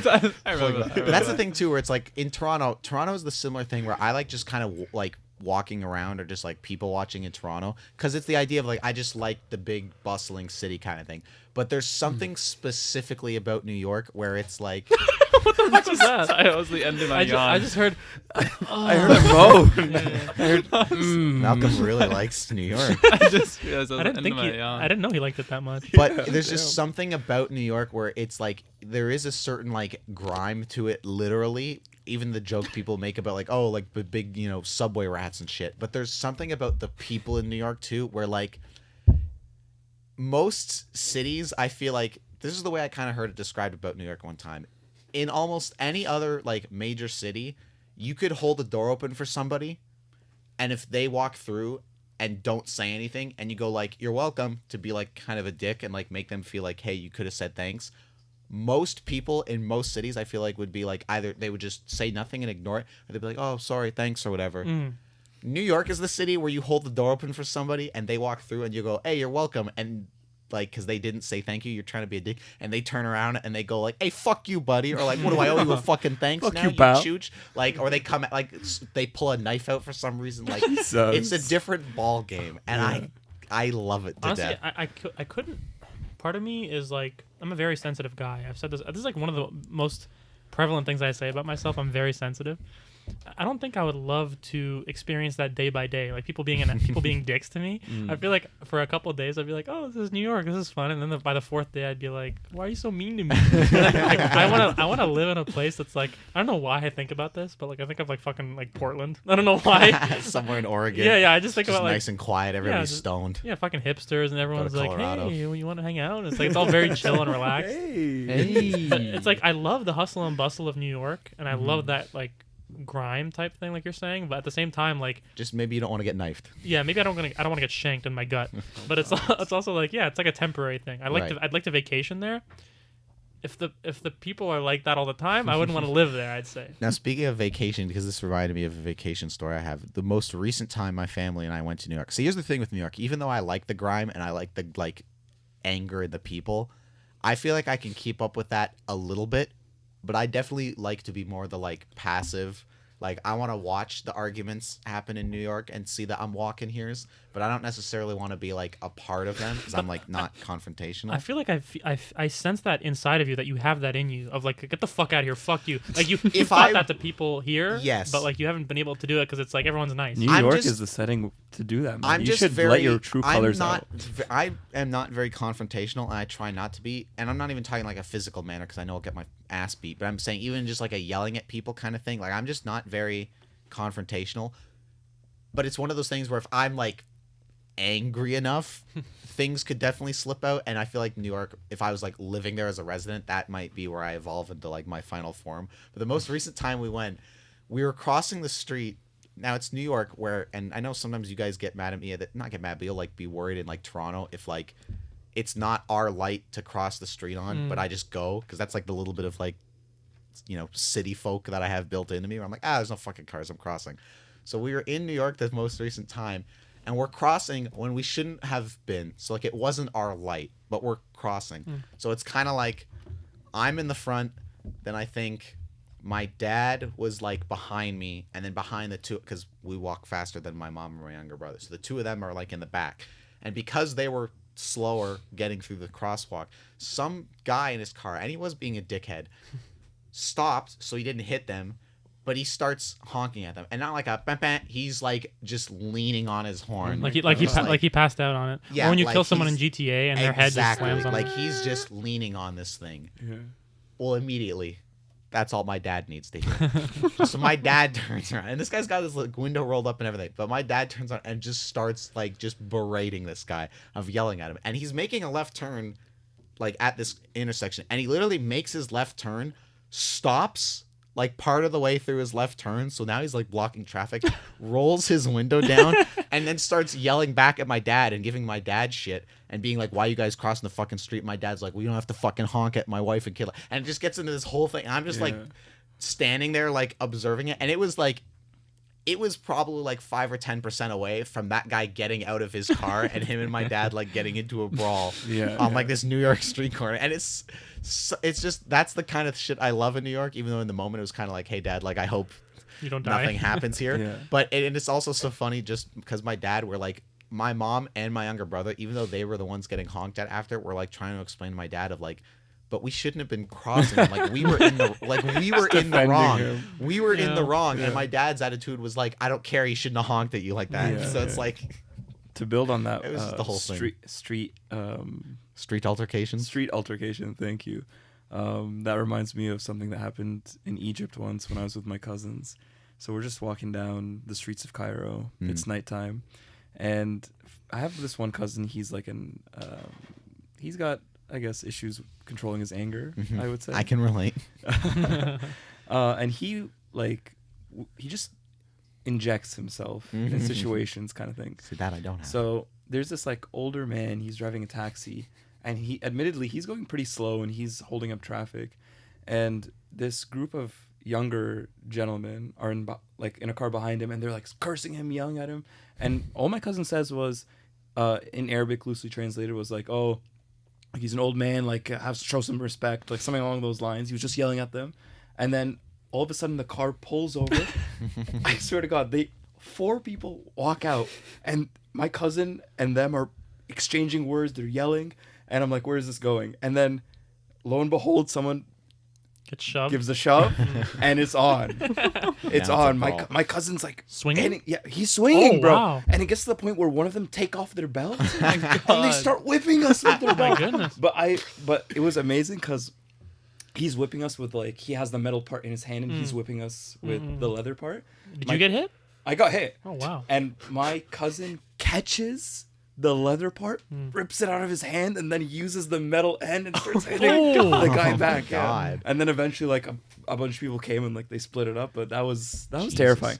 They could have had a knife, bro. They could have had anything. That's what I'm saying. I don't ever want to inject myself into shit. It's Yeah. just like I would have to. I like watching it, and the other thing is like the only way I would get into it is I would have to be like really provoked, or it would have to be something of like some crazy guy coming at me, and it's like I have no choice but to like Well, try you're- and like defend myself. In Your some father way. is really adamant on like not fighting at all. Like, That's the thing. It's not Well, worth it in his mind. My dad ever. is like, Yeah. don't get into fights, don't be stupid. Like if you're at a bar, like just walk away, don't get into anything. Yeah. And my dad says all that and acts that in his daily life, but at the same time, if that guy in New York had gotten out of his car and like took a swing at my dad would have Oh, started of beating course. the shit out of him. Like, he would not have been like, let's talk this out, sir. Like that would have escalated to like my dad's in a New York prison and we have to like go bail him out or whatever and be like, also we're Canadians, so I don't know how that works. But I feel like so far there's got to be some nicer vacation stories than just Yeah, what the brawls, hell is- right? I mean, what the not hell we're is- just in Costa Rica. There's got to tell me. Yeah, something. tell us a good vacation. Tell us a story. good vacation A story heartwarming where one. nobody Let me almost say, got their ass in beat. Costa Rica, we went ziplining, and I didn't. Only recently have I found out I'm kind of scared of heights. I don't like heights, and Hold on. Before you continue, you were just finding that out? Ziplining in Costa Rica? yeah. What do you mean? I mean, other than that couldn't cliff, jump the other than that cliff. cliff, like at that cliff, I kind of realized I'm a little bit scared of this. Yeah. When I was in Costa Rica, I was super scared of it because I was like, I am so high up above the jungle here, I can see everything, and if this one thing holding me up, snaps or rips or anything, I'm falling to my death, game and I'm gonna over. be scared for my life. That And- 5 seconds I'm falling. I think a part of you knows that, like in the back of your head, you're like, I doubt everything in this country is up to code.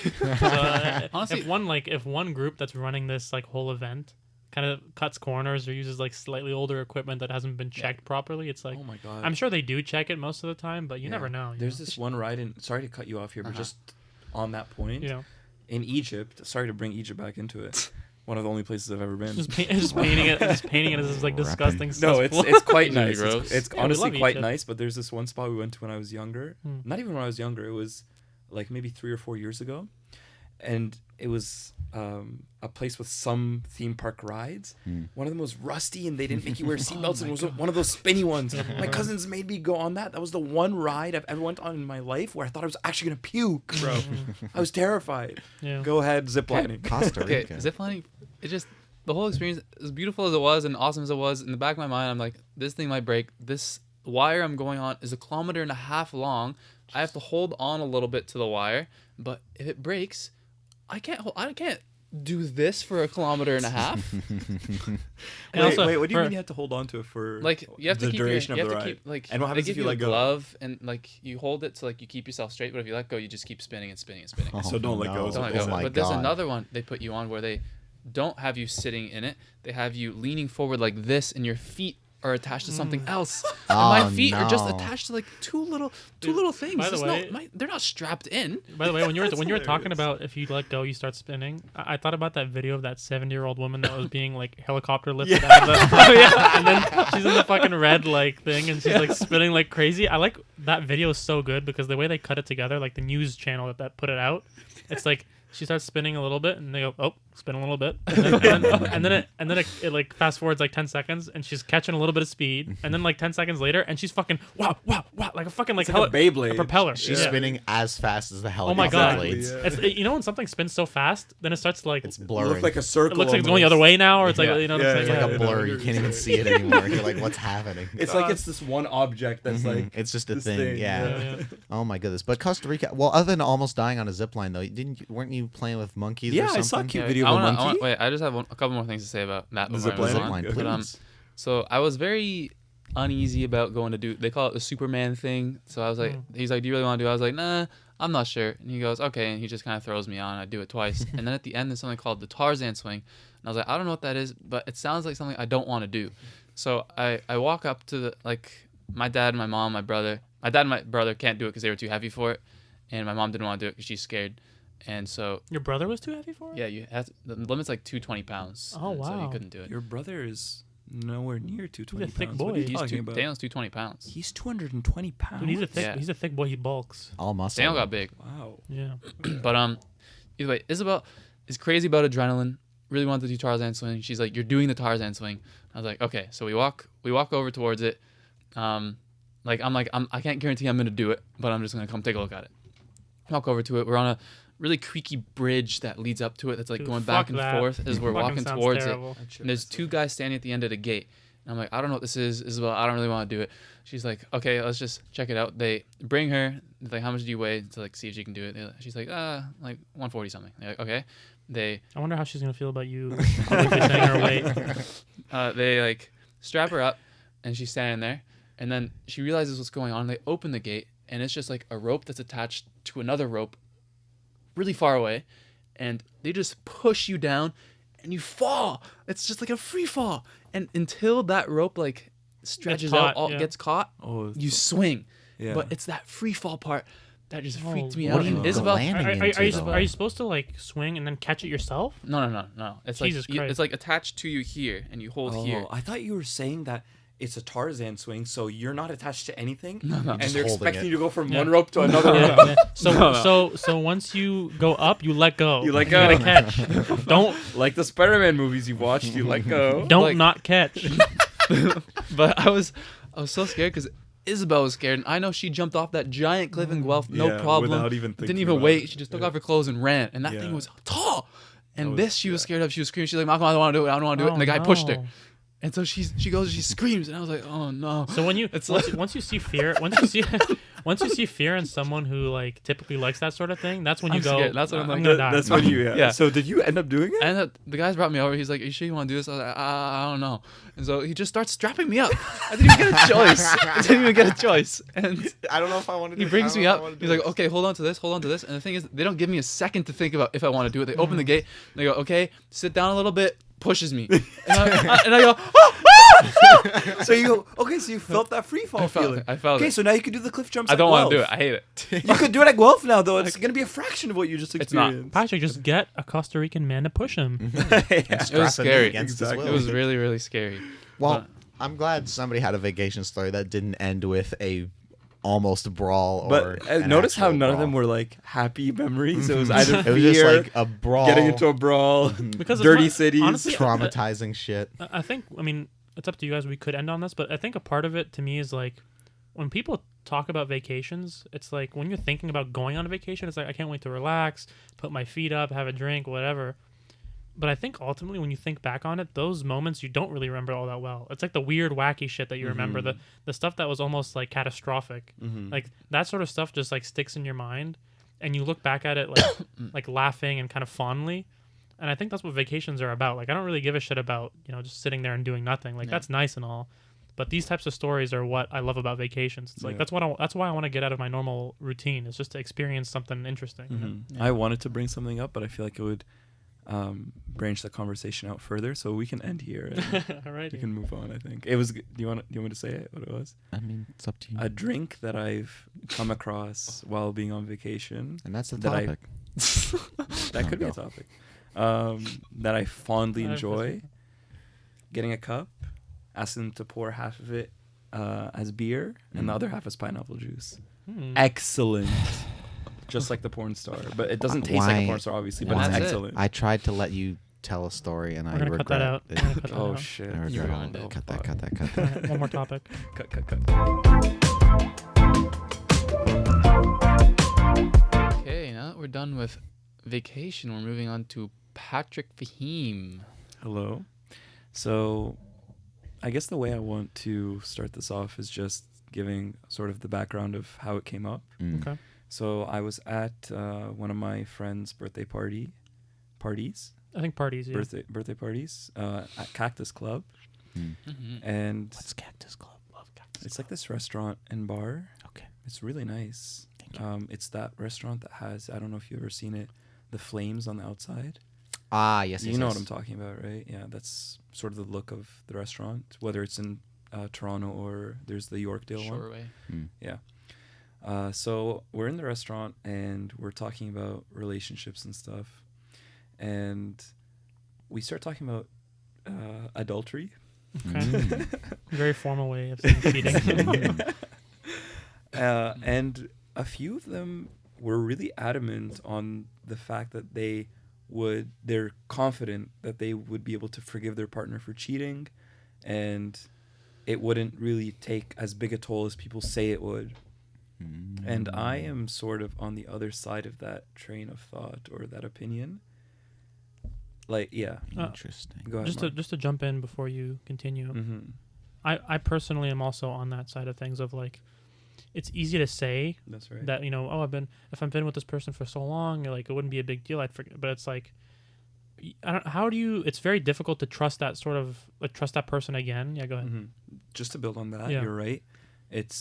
I feel like the one side, it's too easy to say, oh, like I can let it slide or whatever. But on the other side, if you've been with someone for so long, it's like you're devastated, but it's also, I'd suppose, or I would suggest that it's hard to also let go. Right. Sure. You know what I mean? But what I can say for certain, and sort of what I was saying to them was, whatever the case is, or however you feel, you feel that you may proceed, it's gonna have consequences, and whether or not, like, whether you're gonna be able to trust the person or The damage is done. the damage is done, and maybe I'm not saying it's impossible. You could definitely get to a place where you could forgive the person and maybe continue having a relationship with this person, but to me, where I'm standing now, that mountain just seems so insurmountable that it's like I don't know if are you saying that it's like it will never really be the same anymore, even if I you really get don't think even so. if you get back to a point of like full trust. Yeah.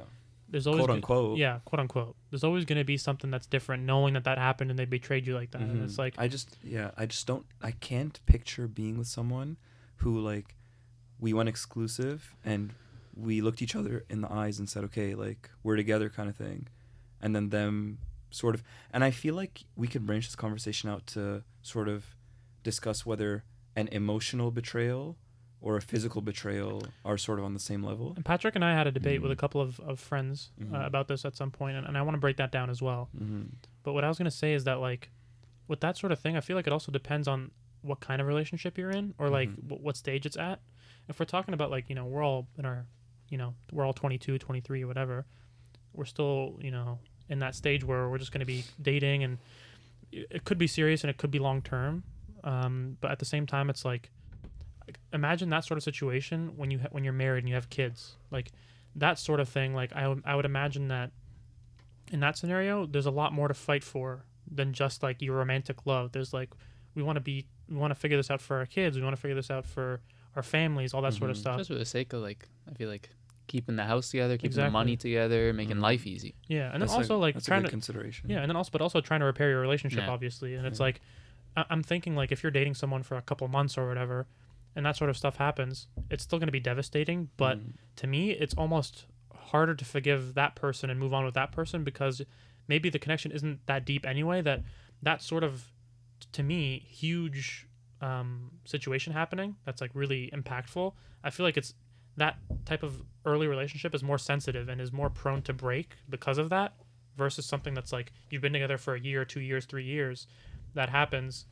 Or maybe I'm wrong. Maybe it means that it hurts even more, and it's even more prone to break because you thought you trusted this person for so many years. Like, what do you guys think? Like, is it, at what stage does it become harder or easier? I think the longer thing would hurt way more. Oh yeah.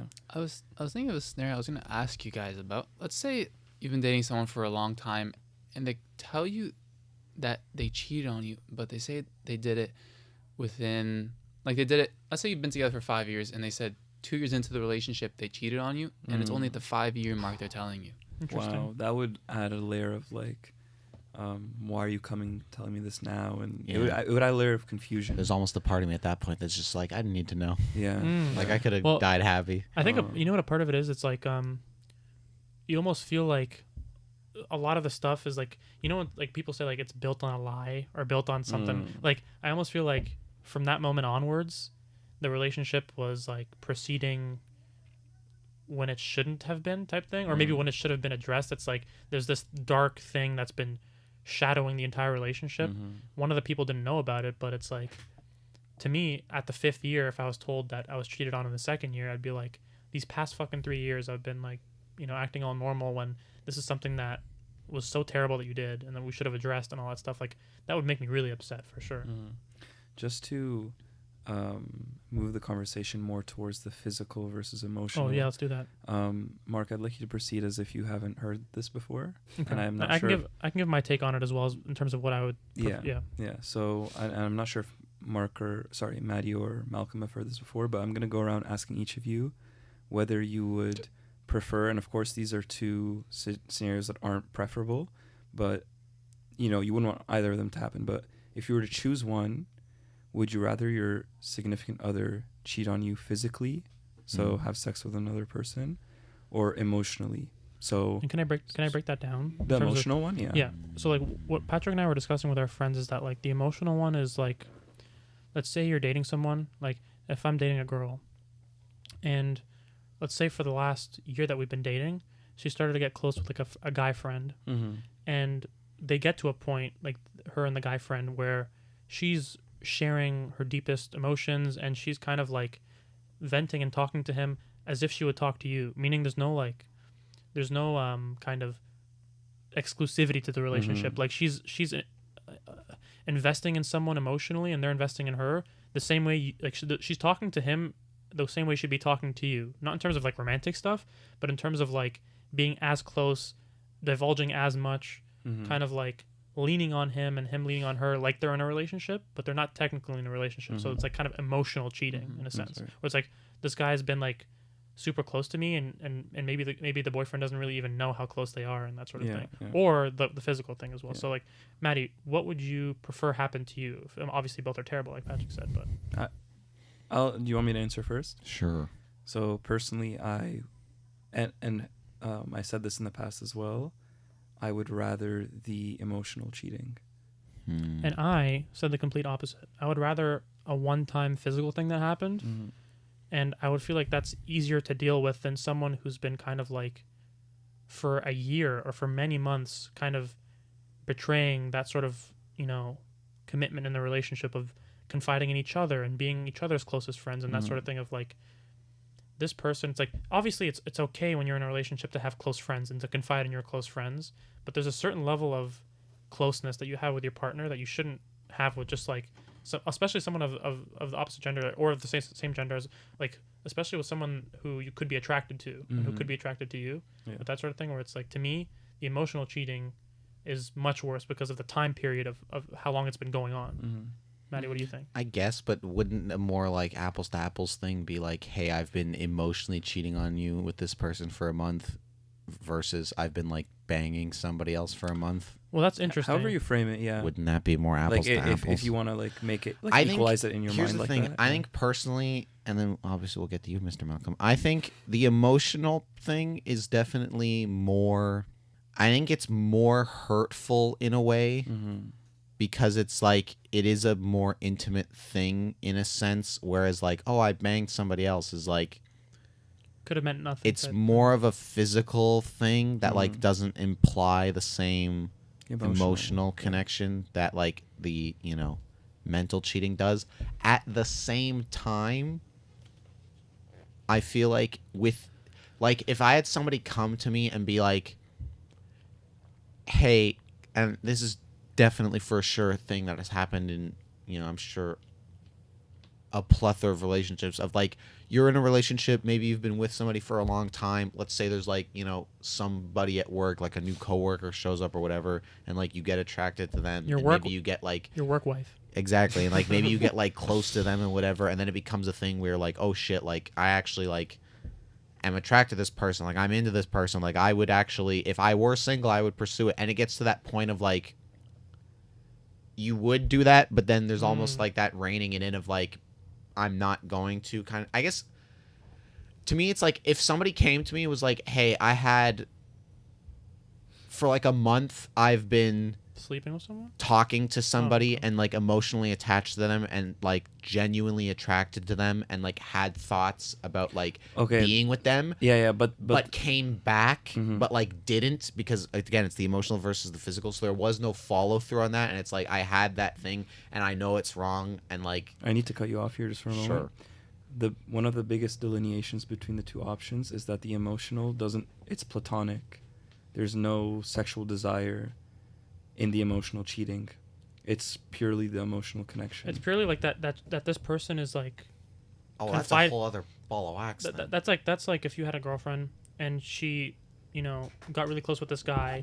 There's no attraction like Patrick is saying, but they're confiding each other on a very deep level, the same way that you confide in her and she confides in you. So meaning like anything that happens to you and you're like, hey, this happened to me, I need to talk to you about it. It's like when you rely on each other in that romantic, and like not the romantic sense, but in the like close relationship sense, she does with this other guy just like she does with you. So there's nothing like, you know what I'm saying? She's like kind of cheating on you in that sense. I guess, but that to me is a whole other ball of wax, because it's like they might be confiding in this other person and like, you know, maybe divulging more than you would want them to, but I feel like that's a conversation of sitting the person down and being like, So because you know yeah. it's in the scenario you're presenting, it's platonic, so you know it's not going anywhere romantic. It would be more a conversation of like, hey, it's not that I think you're getting like too close to this person, it's that like you're maybe just like sharing Too more personal. yeah, like it's too personal, or it's sharing more than I want them to, whereas like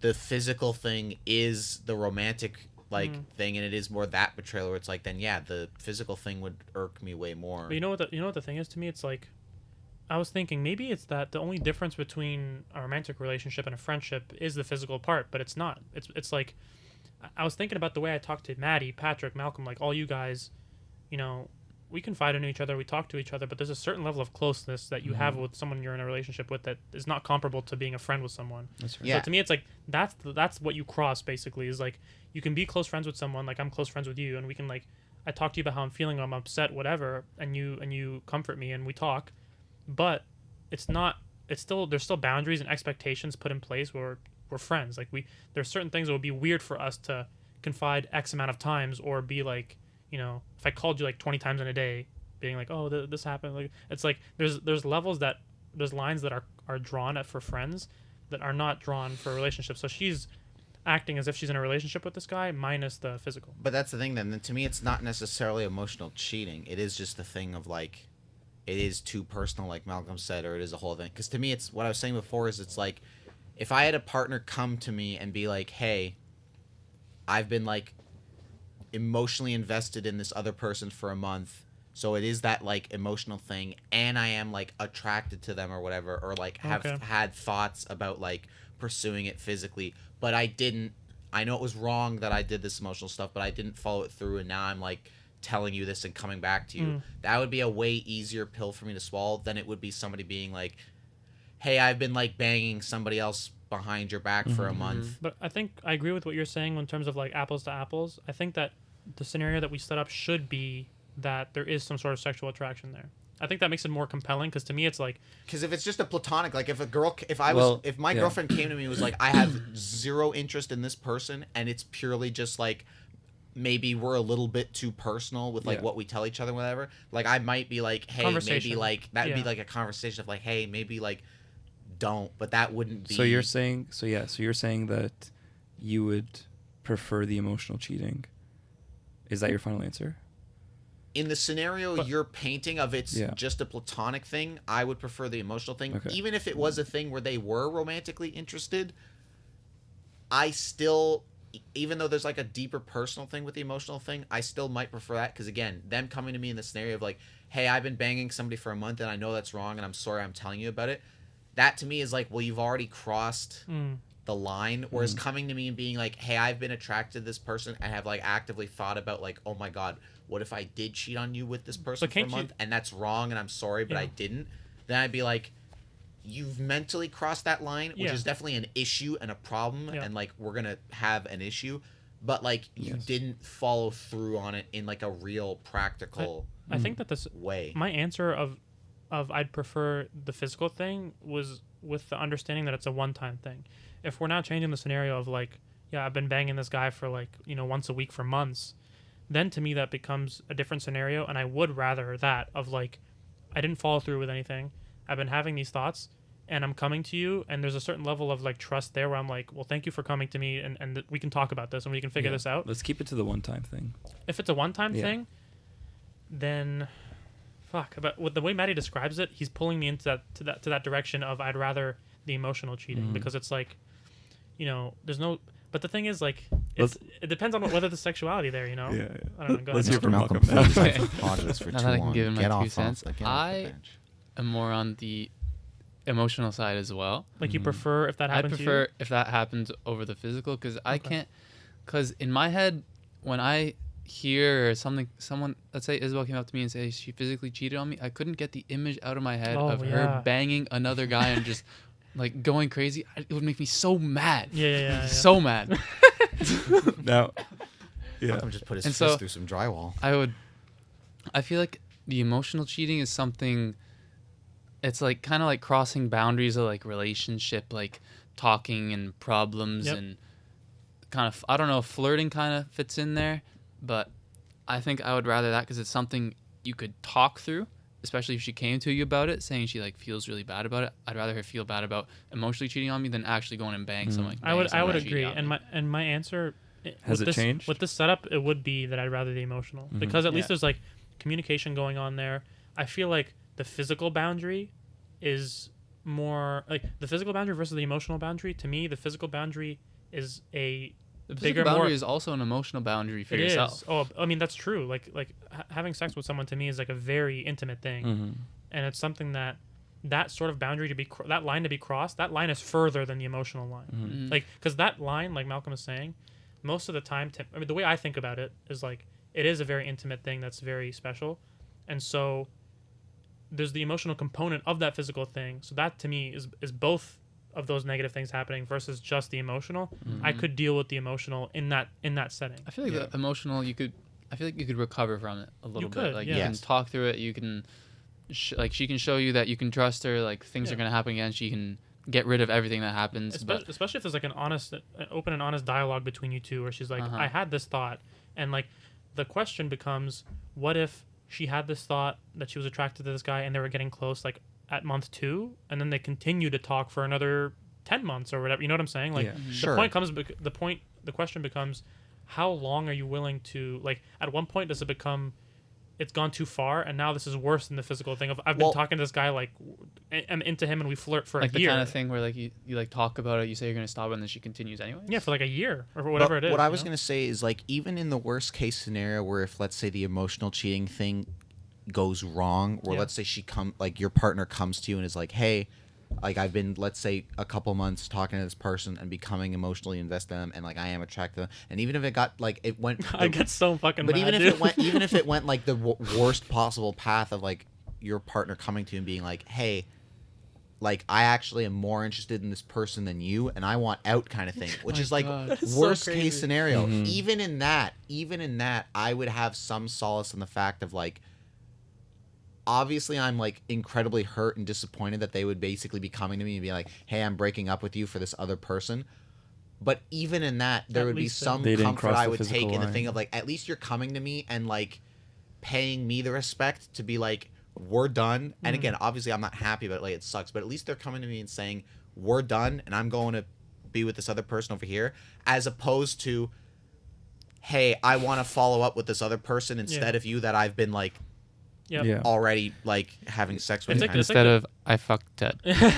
Breaking Bad reference, the greatest show of all time. But to me, it's like what you're saying is the difference between kind of, if you're in this area of being, you know, quote unquote emotionally cheating and talking to someone, even like it's kind of like you're in murky water, and there is a definite, like, I don't know, immoral aspect of it. It's not okay. Like, let me be clear. It's not Yeah, good. I agree with you. I agree with you. Yes. There's an area where it's like, you shouldn't be doing this. I shouldn't be flirting with this person. I shouldn't be reciprocating their romantic like vibe that they're giving me.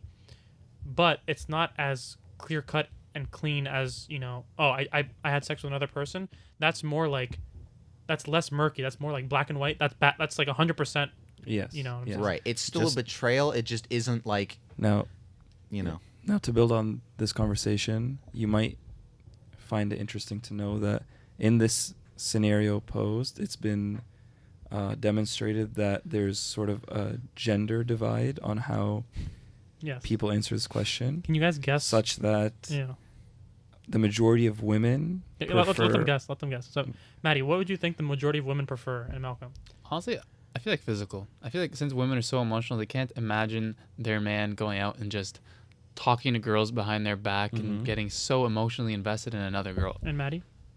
If I had to venture a guess, yeah, I would assume men would want the emotional one and be more angry with the physical thing, and women would be more That's right. okay with the physical thing. You're both but correct. upset with the Yeah. emotional. Especially if thing. their man comes back and he's like, it was just a one-time thing. It meant nothing. Yeah. And they go, oh, it meant nothing. Yeah, but Yeah. to me, honestly, Perfect. when Patrick and I talked about this with our friends for the first time, I kind of felt like on certain issues like that, I was like 50-50. Sometimes I kind of feel the feminine side of it, and I kind of agree with that more. But having, like I said, having this conversation with you guys has, to me, made it more clear that I would definitely be more tolerant. What the fuck's the word? Tolerant of the emotional thing. But Well, Okay. Patrick, you brought us down a bit of a more serious path. Well, thank you very much, everybody. This has been the Wildly maiden voyage, Adequate. the pilot episode, the first ever episode of Wildly Adequate.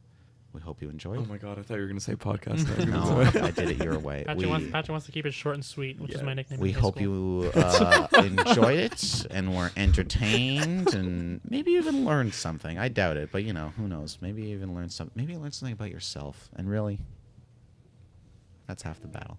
That's half the battle. I have been 1/4 of your hosts, Mr. Matthew. And I have been Mark, and I hope you've enjoyed myself, and not anybody else. And I have been Malcolm. All right, good night. You're just not going to intro yourself? P. Fahim, that's what you can call me. P. Fahim, that's what we can call it. All right, great. Well, See you later. see you later. That's Good it. night. That's I all want to we go to bed now. We haven't Bye. really worked I'm on an gonna pee my outro pants. yet, Bye. so this is the outro. Okay, goodbye.